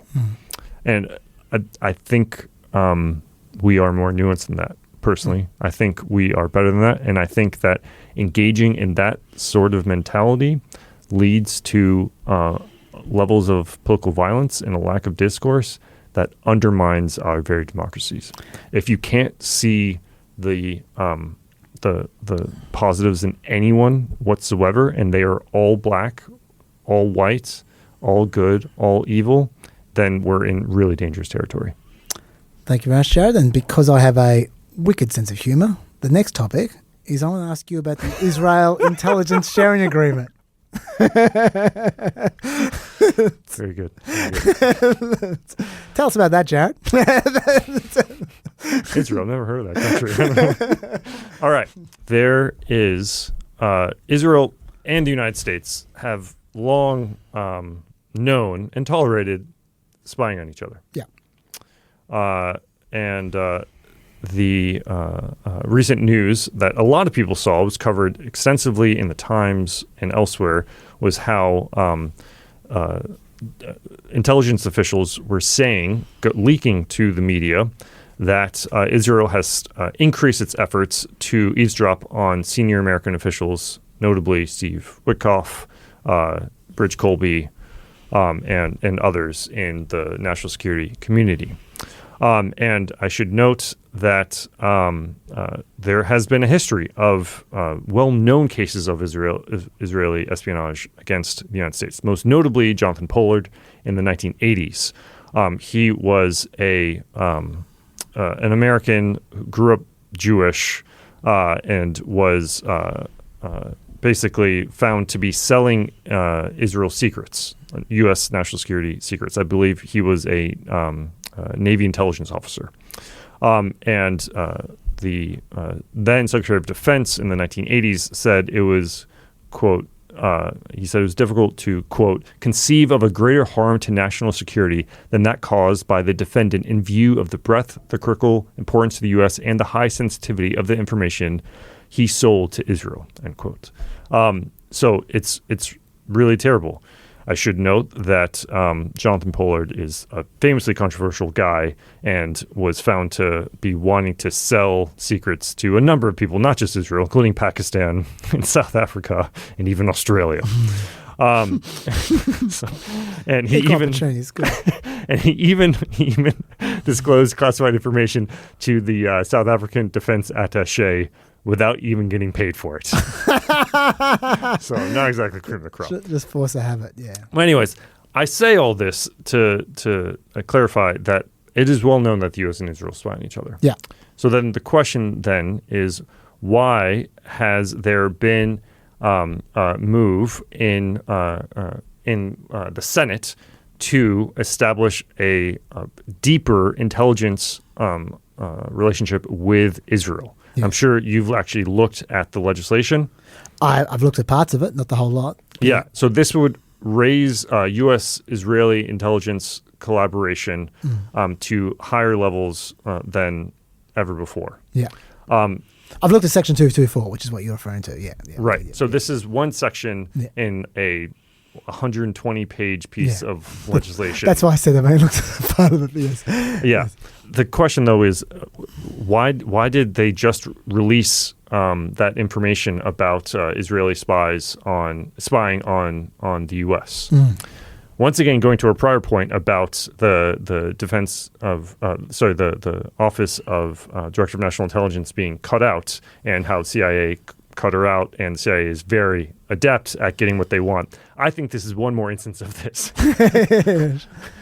It just so happens that the legislation was, dated May 20, and yet all these revelations and concerns about Israeli spying on the U.S. came out in early June. What are the chances? How about that? And I'm not seeing any complaints about those leaks. You can always tell when there are deliberate leaks and when there are not deliberate leaks.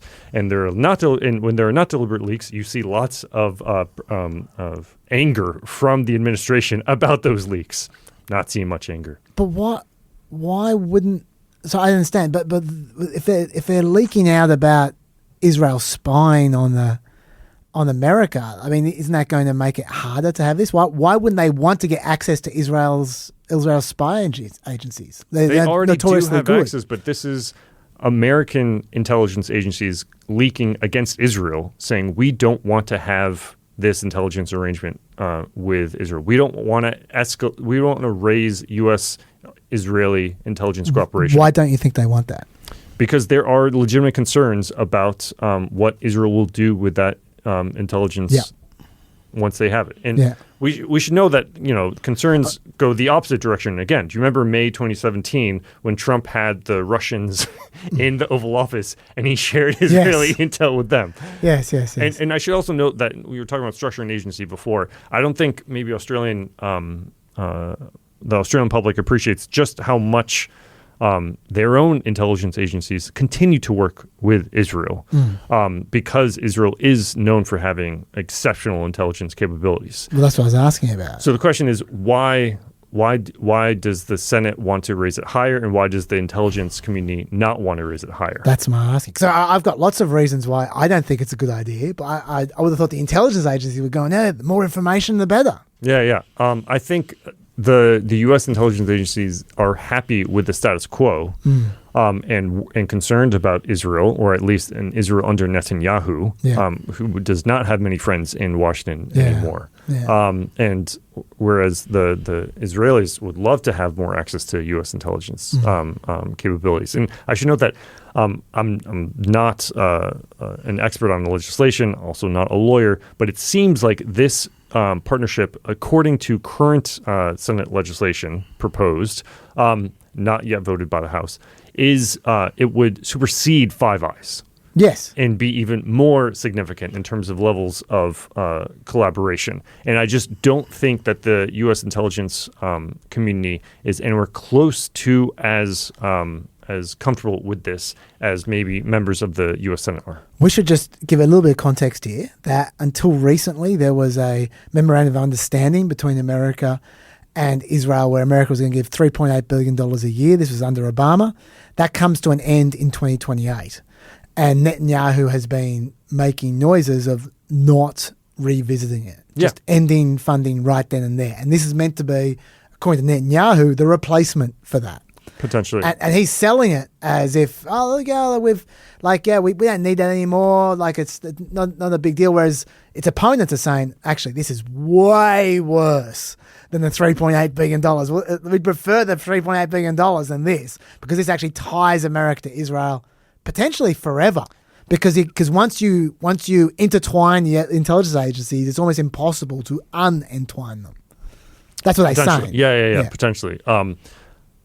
I think, this is still early days, and devil's in the details on this. And I imagine I would be surprised if this goes ahead, given the current state of you only have to look at Pew to see public perceptions of Israel. And I think Netanyahu has also said he wants to move away from aid and into more of a sale. So sales of U.S. Weapons and kit to Israel, not aid. But I think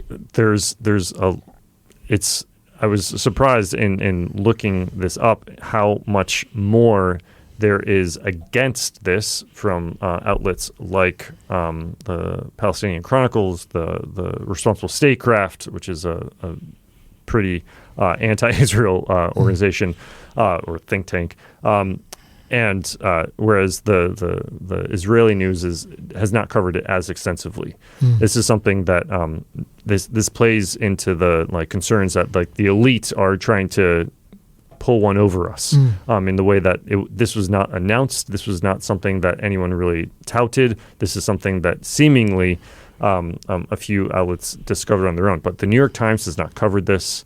The Wall Street Journal has not covered this. This is not something thus far that has been major news. Well, I read about this in The Intercept.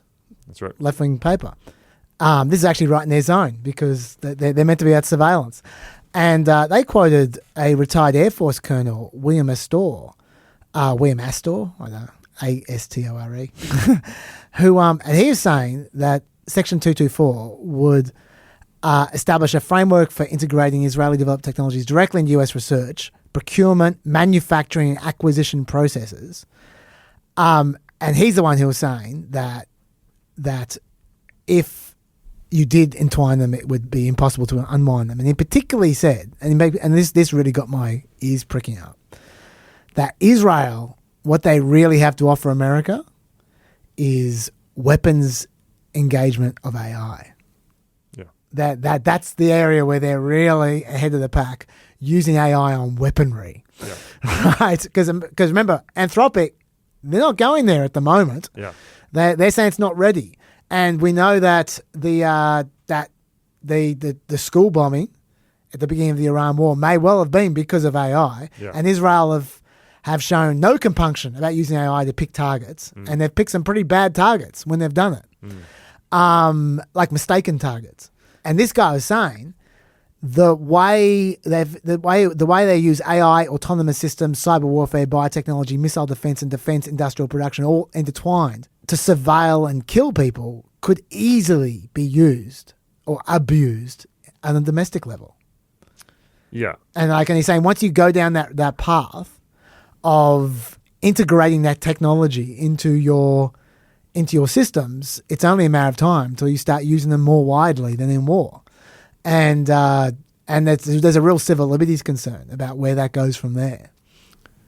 Yeah, completely. I think one thing to really clarify, though, is that as much as this legislation may tie the intelligence agencies together and maybe more defense cooperation, Israel is still not actually a U.S. ally. Technically, it does not have an alliance with the United States in the way that Australia does, in the way that Japan and Korea and NATO, those are actually formal alliances with the United States. Right. Yeah. And that's a deliberate decision by the United States because according to most U.S. alliances, if that country is attacked, then the United States will come to its aid.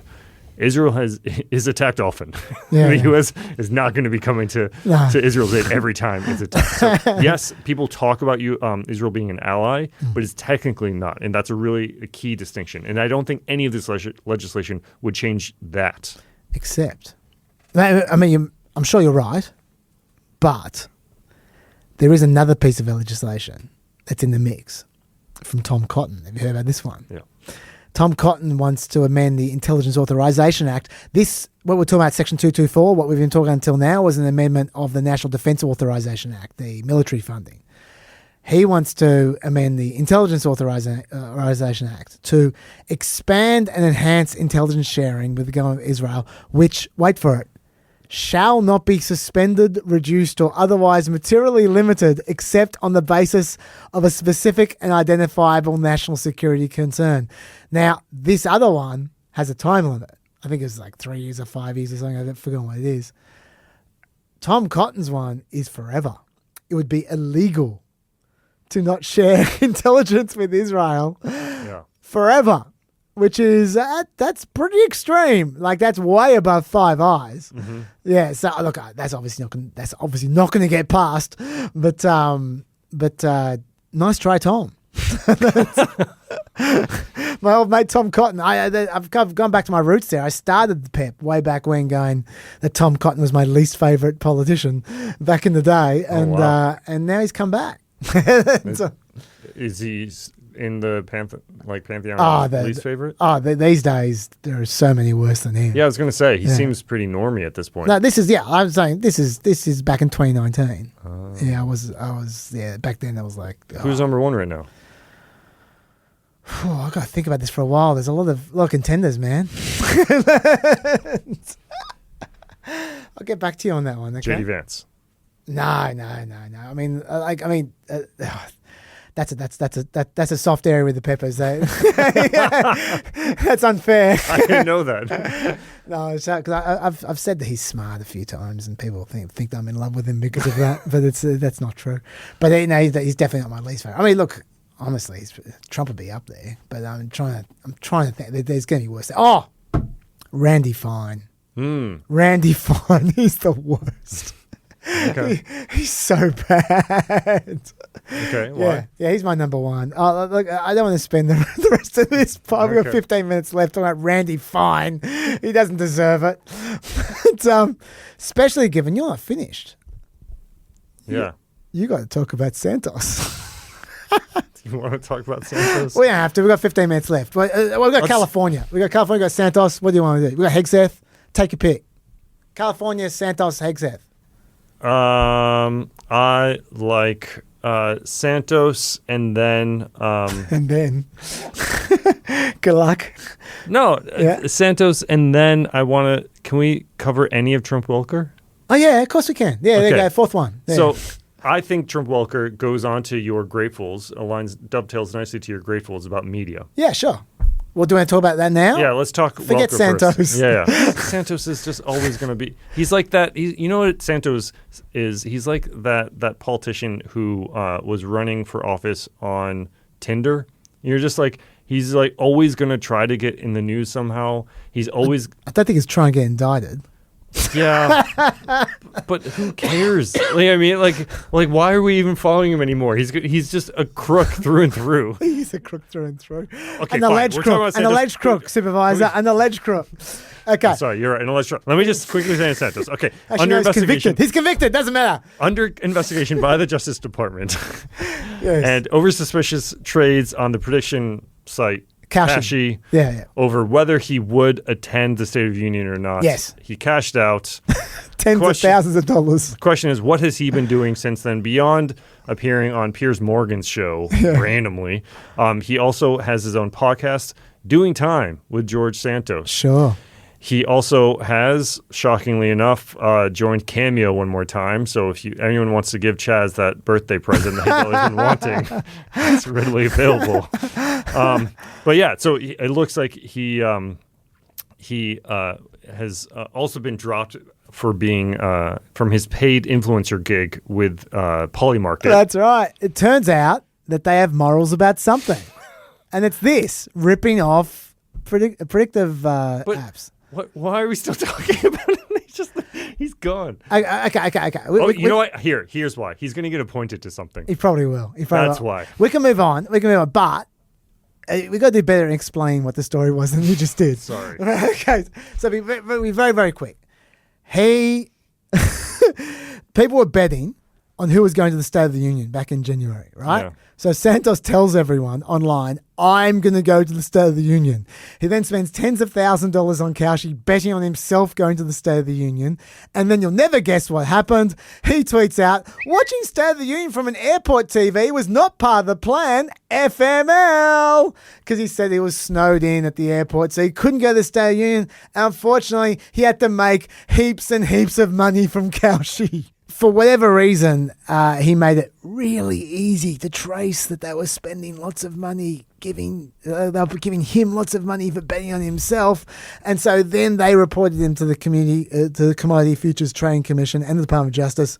The Department of Justice says they're not investigating him, even though everyone says that they are.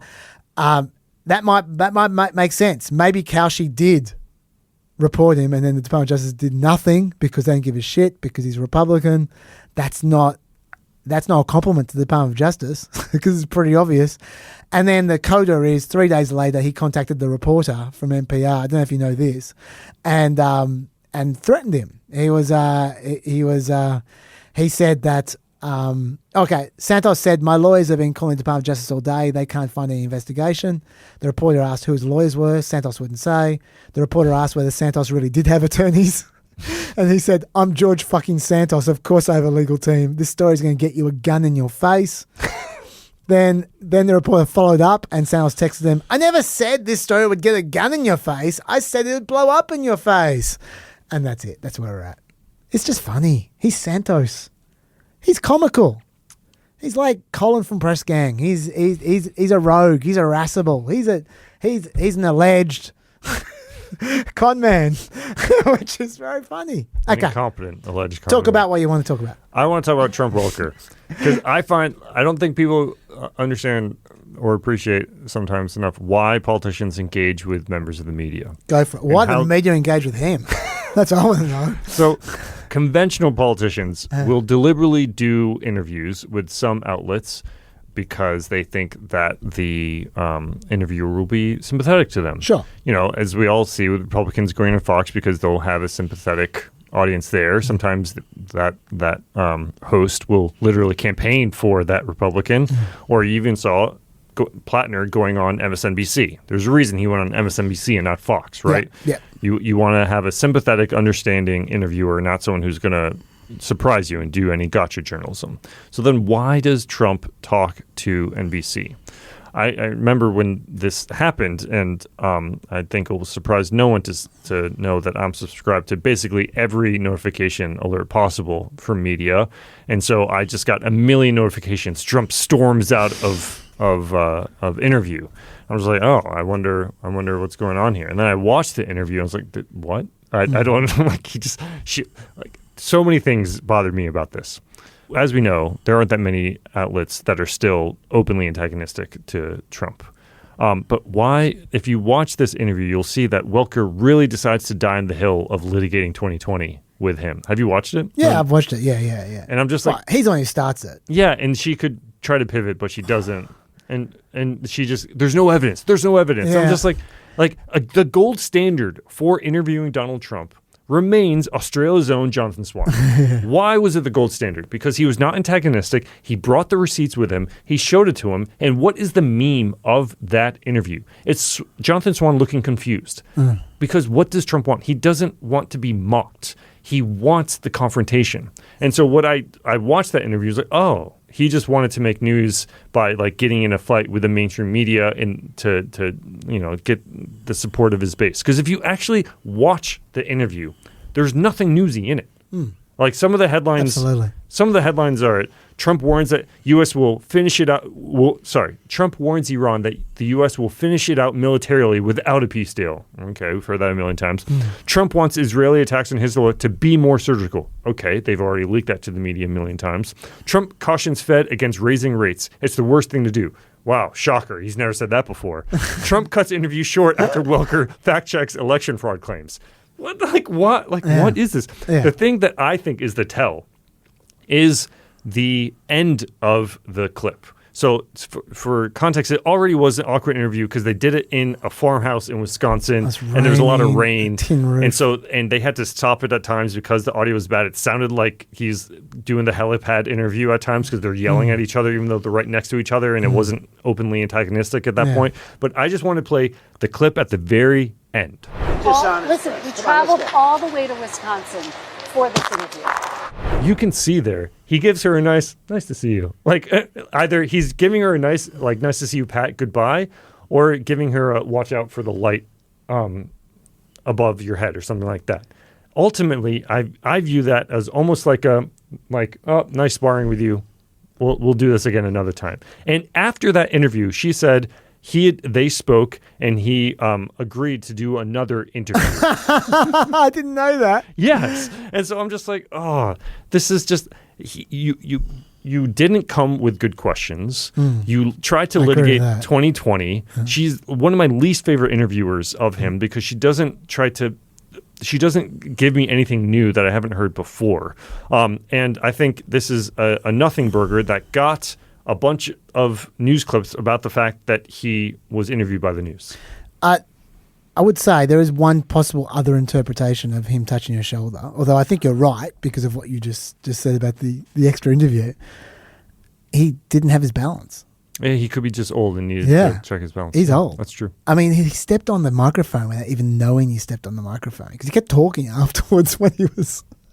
after he's stepped on the microphone like an idiot. He didn't even realize he's just so clumsy and old. So there is that. Yeah, look, I didn't love the interview. I think, but I'm a little less harsh on her than you in that I think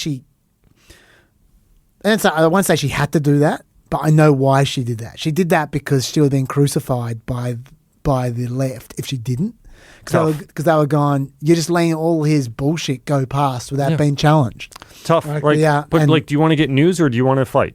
And I'm just like, her job is not to represent the left, not to try to avoid being criticized by the left. Her job is to try to get news out of the president. And I got nothing from that interview. Well, but also by that stage, but the part you're talking about, he was just he'd gone. You know, like you were getting no news from him at that point. So he was talking gibberish. He was changing the subject every 10 seconds to something else. Yeah. Like he was like the eyes were spinning at that point in time. You know what I mean?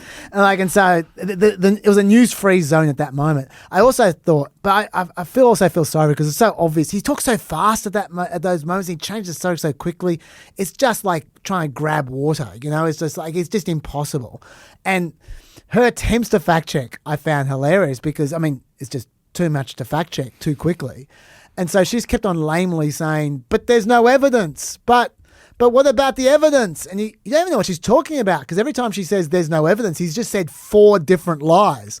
And like, you go, which one are you referring to when you're asking that there's no evidence? Like, I kind of, in a way, I almost felt like, I mean, this is almost the opposite of what you're talking about because you're saying he wants a fight, don't give him a fight. And you're probably right. But I can't help thinking, and by the way, I don't want to be a hypocrite. I don't do confrontational interviews, okay? I wouldn't talk to Trump. If Donald Trump rang us up and asked to speak to Planet America, I'd say no. John would crawl over burning coals to talk to him. I would not. I'm not interested in talking to him because he's just going to give me garbage. I want information, right? Yeah. But having said that, if Satan forced me to do a confrontational interview, I wouldn't do it this way. What I would do is go, okay, when we get to this point, ask him about evidence when you're having a conversation. When the conversation stopped and he's just yelling gibberish at you, I'd go, okay, if we're playing this game and you're trying to make me uncomfortable, yeah, I can do that. What I'd start doing is I'd just start throwing out, like just taking insane things he said and just in one line explaining why it's insane and using a synonym for old. So for instance, go, okay, he started he's doing January 6th, then he goes, Comey's a crooked cop. Go, but you fired Comey 4 years before January 6th. You're confused. Then he says, then he's going, and what about the and NBC is crooked and you're crooked. And I had nothing to do with January 6th. You're tired. You're grumpy. Like you just keep on just doing one line showing that he's just talking complete garbage, and then you're just it's just a bit much for you. Yeah, like just keep on just with these, just needling him with you just said something insane. You're old, and that doesn't give him the win he's looking for. Yeah. That makes him wish he wasn't engaging in this discussion at that point in time. But having said that, it's easy for me to say because I'd never undertake that kind of interview. But I just think what she's doing, saying there's no evidence, it means nothing. Exactly. It's just white noise after a while. She says there's no evidence so many times in that interview. And I'm just like, what are you accomplishing? I just don't blame her as well because it's hard. It's really hard. He makes it hard. He's very good at making it hard for the journalist. Prepare better. Yeah. Look, I know you're right, but I just feel sorry for her. I do too. It's not easy, but like she signed up for this. She flew to Wisconsin for that interview. Prepare better. Yeah, that's true. Yeah, memorize all your synonyms for old and confused. But also, even then, like if she could never be that antagonistic as you'd want to be. Yeah. But the thing is, Jonathan Swan was antagonistic, but still, it gets under his skin to be mocked more than it does to fight. If she were just to look at him in a confused, like sympathetic or like feeling like almost patronizing, that would actually get him to blow up and be way more newsy. You know what I mean? Like I think you're right. Yeah. But put more thought into it. Do better. That's an awful note to go out on. Jared, thank you so much. You've gone the distance. Look, I don't know how much Lockie's going to edit, but depending on how much he cuts out, I might try and squeeze in California at the end of this because it only take me 5 minutes. But I might not. We'll see how Lockie goes at the edit. In the meantime, thank you very much. Always a pleasure. You were admirable as always, and I will see you guys back. Probably not doing correspondence. I'll see you guys back in a week. Till then, stay peppy.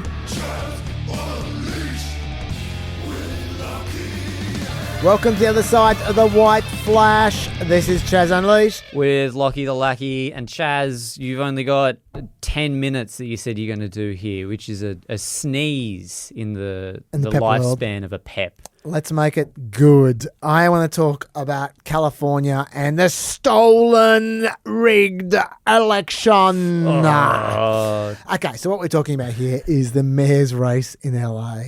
You got Spencer Pratt, who's an ex-reality TV star. He's pretending he's not a Republican. And then you've got two Democrats, and they're running against each other. One's a socialist, and that's Nithya Raman. And then there's the incumbent who everyone hates, who is Karen Bass. She's the one who was off in Africa on a holiday during the fires. And the other two are so unimpressive that Karen Bass seems to be the clear favourite for this race, even though no one likes her. But at one point in time, it was looking like Spencer Pratt was going to come second, the reality dude. Look, basically, all he was getting there on the back of a campaign of viral AI videos. Often made by supporters. And look, I got to admit, some of them are pretty funny, but they were AI, and this is the city of Hollywood. I'm not sure they're big fans of being shoved in their face what's going to put them out of business in a couple of years. But anyway, he was coming second for a long time before the election. And at the beginning of the election, he was coming second. Karen Bass was at the front. Then Nithya Raman pulled ahead and is now comfortably in second. Mayor Karen Bass has 34%. Nithya Raman has 28.5%.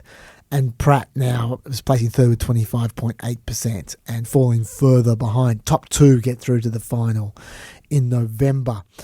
And you'll be astonished to hear Trump thought it was stolen. He said the Democrats are at it again. They're trying to steal the governor of California primary and the mayor of Los Angeles primary away from two great Republican candidates. Here we go with the very late and massive numbers of mail-in ballots. Yes, over 80% of mail-in ballots, votes are mail-in ballots in California. We know that. How is that a surprise to you, Trump? Anyway, there are two main reasons why they thought, well, Trump just thinks everything is stolen. But there are two main reasons why other people thought stolen. Because for once, there were quite a few people, Republicans, are going, oh, this seems a bit sus to me. It's been sus, a bit suspicious. Number one, the zero vote. For one day, it looked like Spencer Pratt got 0 votes on one particular day. But Raman and Pratt got lots of votes, thousands of votes. That sounds suspicious, does it not? Now, Acting U.S. Attorney Trump appointed Bill Asalee was investigating the vote at the time, and this is what he said. There's a claim circulating on social media about an election night ballot update at the Los Angeles Registrar of Voters where one candidate received 0 votes. We reviewed official county records. The claim is false. Each candidate received votes in every update. You go, well, how is that possible? Why they think he... Why did it look like 0? Yeah, that's right. Here's what happened. Associated Press, which publishes vote counts in real time, that's what they're looking at, the Associated Press count. They told CNN, quote, there was a lag in an automated update such that some candidates' votes were added in one update and the other candidates followed about a minute later. Pratt was in the second batch of candidates, which means the vote counts were slightly delayed and therefore initially showed him appearing to gain 0 additional votes in one of the updates that came in while 2 other leading candidates received thousands of votes. Exactly 1 minute later, the electronic update picked up the votes for another group of candidates, including Spencer Pratt.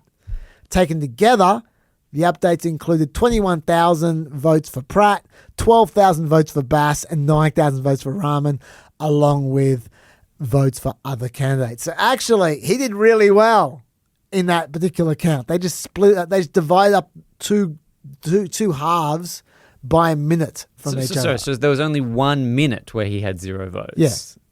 Well, 0 new votes. So they had an update, and he seemingly, since the day before, had received 0 votes. But then a minute later, they updated again, and he had 21,000 more votes. So did people just not check a minute? They checked right on the wrong minute and thought, it's rigged. They got the first update, and they said, oh, that's rigged. And then they ignored the next And then their update. phone buzzed 1 minute later and they went, well, this is nothing. Well, I think in reality they chose to ignore the second one, and they spread around on Twitter where no one cares about anyone fact checking or anything. They just go around. It's so lazy and lame. So yeah, so one person at least is dishonest, supremely dishonest, and lots of people are lazy and stupid. Sure. So yeah, but I think it's a lot more than one that's dishonest. But at least one was dishonest. Yeah. Okay. So that's what happened. That's the first thing. Second thing Myth is busted. Elon's scrutineers online noticed another thing. As the days wore on, Spencer Pratt dropped further and further behind. Not a huge surprise. Elections expert Richard Hazen notes that voters who have lived in the same place longer, own a home, are white, and are wealthier are all more likely to receive and send back their ballots early. They're also most likely to vote Republican. On day 4 of counting, though, people noticed something a bit weird. In LA, in the city, Nithya Raman got 40% of the votes on day 4. Karen Bass got 19% of the votes, and Spencer Pratt got 17% of the votes on day 4. So that's weird because Raman had been coming third. I mean, she came second on a lot of the mail-in days, but then all of a sudden she smashed past Karen Bass, and they said, "Well, that's weird, just for that day." And that's the day she overtook Spencer Pratt. It's like, oh, it's all rigged. Now, Did it update a minute later? no, it didn't. No. And the thing that made them really sus was that it was just that day, and it just seemed to be in a particular district. And that particular district seemed to contain Skid Row, which is where thousands of homeless people are. Yeah. And so they were going, okay, what's going here is someone has done a lot of phony votes with the homeless people, and they've given them to Nithya Raman. That's what they were saying. That was the theory, right? There's no reason why one particular place would vote more for one person. Well, that was suggesting that her people rigged it. Yeah, okay. Yeah. But I mean, they had no proof. Yeah. It's just a theory. Right. And they also said, there's a tweet going around showing a part of the ballot that read, this is a part of the ballot, this is the actual ballot. It says, if a voter is unable to sign, the voter can make a mark witnessed by one person. And you can see the person drew a happy face, and they witnessed it with a scribble. And so they were saying, look, this could hypothetically enable, all kinds of fraud if they allow that. Mm-hmm. What that guy there is leaving out, though, is that they do signature validation. So smiley faces and dashes and hand and crosses and stuff. Yeah. That's fine if that's what's on your registration as your signature. All right, you can't just do a random smiley face. So that's explicit in the regulations. But then someone else said they spent a day at the ballot processing centre and they asked a batch of questions. And this is what she said. I'll read her out what she said. If you're unable to sign, you can make a mark like a dot or a slash, or instead of signing, a witness then signs below. I asked them how they verify these signatures. Turns out they simply don't. Well, you must check the witness signatures, right? No, we don't. So what if I stole a ballot, made a dash by the person's name and signed my name? You shouldn't do that. But in theory, it would be counted, they said. How many of these marked ballots get in per election? We don't know, they said. Right for fraud? No, she said. Okay, is that true? I got no idea. I mean, if it's true, someone's breaking the law. Because you're not allowed to do that. That's bullshit, right? Okay. Like maybe they were lying to her. Maybe they were joking. Maybe she was lying. I don't know. Maybe they're breaking the law. All I'm saying is that's not how the system's meant to work. Okay, so if someone was doing that, they're breaking the law. Yes. All right, and in any system that you set up, if someone just doesn't follow it and is slack as all hell, then you'll have a problem, right? Yeah. So investigate it. Let's see if that's real. But I just want to say that broadly, all this theory of voter fraud in LA makes no sense. Mm-hmm. Because despite Trump saying it's not possible for Spencer Pratt to have lost the LA runoffs after the big lead he had, third world nation, rigged elections, now they'll be working on great guy Steve Hilton, won't have results for possibly 2 weeks, according to officials. He wrote down Monday. That day they had the results. But anyway, Bad timing. The final poll had Pratt at 22%, Rahman at 25%, Bass at 26%, 27% other or undecided. Final result, Pratt 26%, Rahman 29%, Bass 34%. That checks out. That's basically the final poll with just a few undecided spread across, right? So that's not a surprise result. By late May, Pratt's unfavourables were 57%. People hated him because they hate AI, I reckon, and also because he's a reality TV star and all kinds of reasons. I think they hate all the candidates, to be honest. But the point is the polling checked out perfectly. It's not suspicious in the slightest. Twitter can't see that because Twitter creates a mirage where they love AI ads. They tend to be right-wing. And they curate their own feed, so they're full of people going, oh, I love this stuff. And they can't imagine someone voting against Pratt, right, in their own little bubble. And most of all, they send polymarket graphs to each other instead of polls. And polymarket graphs are just 99% one way and 99% the other way. Like when they think someone's going to win, everyone goes. And then as soon as there's a big day or something, it goes straight to the other extreme. So it's useless and it's misleading, quoting polymarket rather than a poll, even though they think it's a truth machine. And the polymarket graphs just swing wildly, making the results seem dubious. So it's terrible for this narrative, this stolen election narrative, polymarket. Anyway, that's the next thing. Also, of all the states the Democrats are going to try and steal the election, why are they doing California, where they have an overwhelming advantage and don't need to steal the election? Do the Republicans steal Alabama? What's the point? What a waste of time that would be. Maybe they only have it because they steal it so well. Every poll has the Democrats winning by like 65% or 70% to 30 or 35. It's just ridiculous.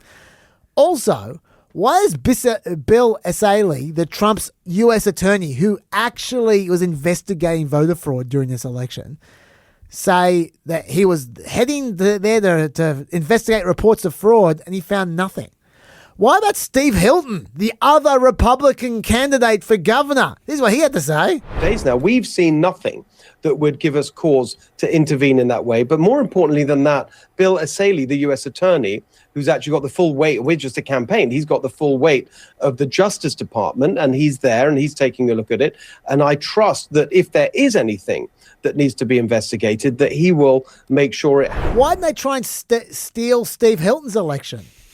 If they're stealing the Republicans in LA, why don't they steal it for the whole of California? It makes no sense. It actually reminds me of when they said Trump thought the Democrats stole the 2020 election in states that they allowed Republicans to win the state races in. Never made any sense. Also, why are they trying to stop Spencer Pratt from making the runoff? Like being in the final two. Who cares if he's in the final two? If you're going to steal it in the final election. Why? Why are they trying to stop him, make him come third? Because they're worried he'll run more ads? It doesn't make sense. Karen Bass would prefer to run against Pratt than against another Democrat. She's got no chance of losing against Pratt. Yet, apparently, the Democrats are stealing it.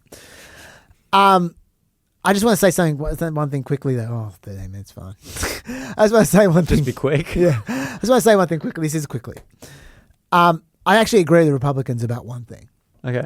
And that is California voting is a joke. Like, I'm not saying it's corrupt. It shouldn't take a month to count close races. You have talked which it about does. this before. It does. It Yeah. literally takes a month. This took 6 days and it's not even vaguely close. Not even vaguely. It's a smashing. And this election, and it took 6 days. So there's a lot of smiley faces you have to double verify. Well, actually, it is partly about verification. That's part of the problem. It took 3 days to even count 60% of the ballots, right? And even without Trump, political scientists say the longer the expected voting count, the less trust in the election. That's just human nature, right? Okay, so they only 25% of Californians vote mail-in on the day, or they drop off on the day.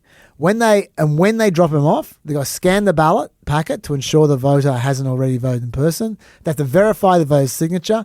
They have to check if the ballot is torn or otherwise damaged. Then they have to adjudicate any stray or unclear pen marks, and then they count. And that all takes time. And there are tens of millions of people, and None of them vote till the last second. So there's this huge deluge of mail-in votes, and they give you 7 days. 7 days after Election Day for your mail-in vote to come in. As long as it's postmarked by Election Day. Even if it's not postmarked by Election Day, it's okay, as long as the postmark is blurry or it's not there, or you've dated the envelope. Oh, don't get me started on that.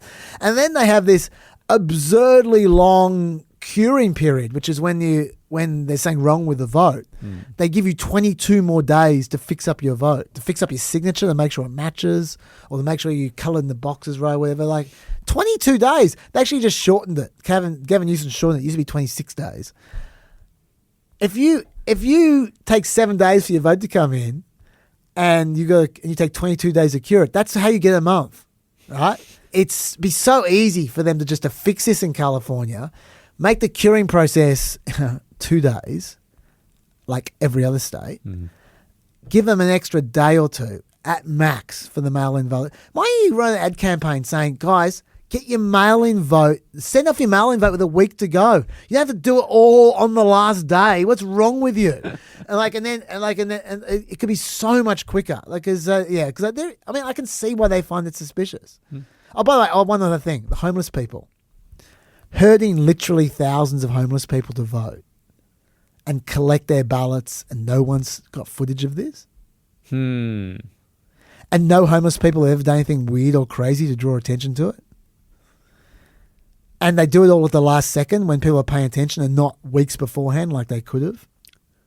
So that's another thing that doesn't make sense. But what I want to say about that, the homeless thing, is that there is one more thing they need to, I think they need to deal with. And this wasn't a problem this time around, but I think it's a problem all the time. They've got this thing called ballot harvesting in California, which is when one person can go around and help people fill out their forms and then collect them en masse and then deliver them in. And before 2013, a voter had to be ill or disabled for someone else to return their ballot for them. And then it had to be back then it had to be a family member or a member of the same household. But then after 2013, you didn't have to be ill or disabled anymore. And then 2016, they changed the law again. Anyone could return another person's ballot, and there's no limit on how many ballots a person could return.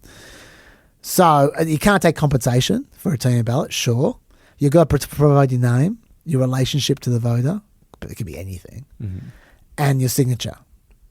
But it could be a cross. It could be a tick, whatever. There you go. But the thing is, that lends itself to people hustling in old age homes. And people do, when they're ballot harvesting, they do go around just, trying to collect as many ballots as possible. We don't know how much pressure they put on those voters. We don't know how much they lie. We got no idea. It's just terrible incentives.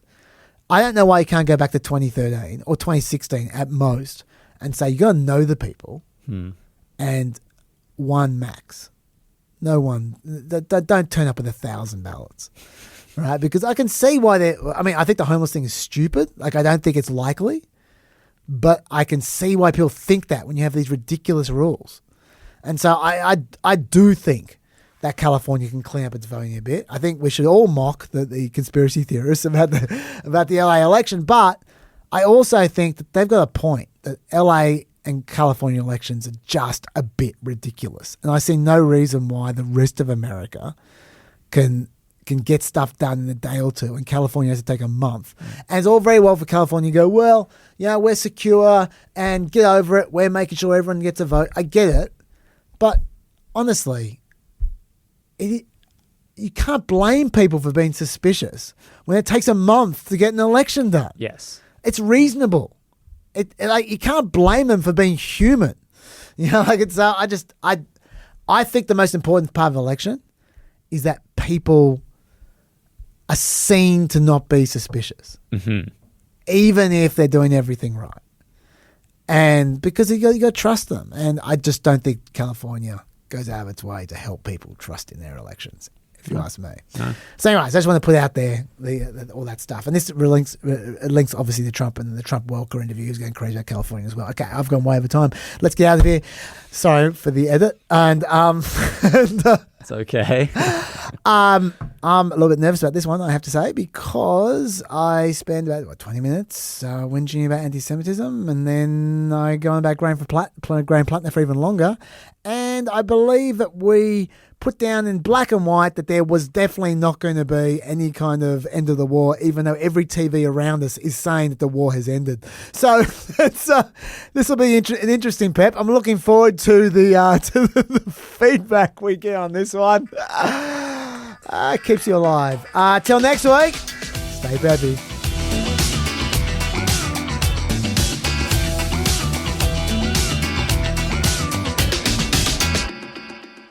The war's over? Have you seen on the No, I haven't TV? looked. Yeah. What?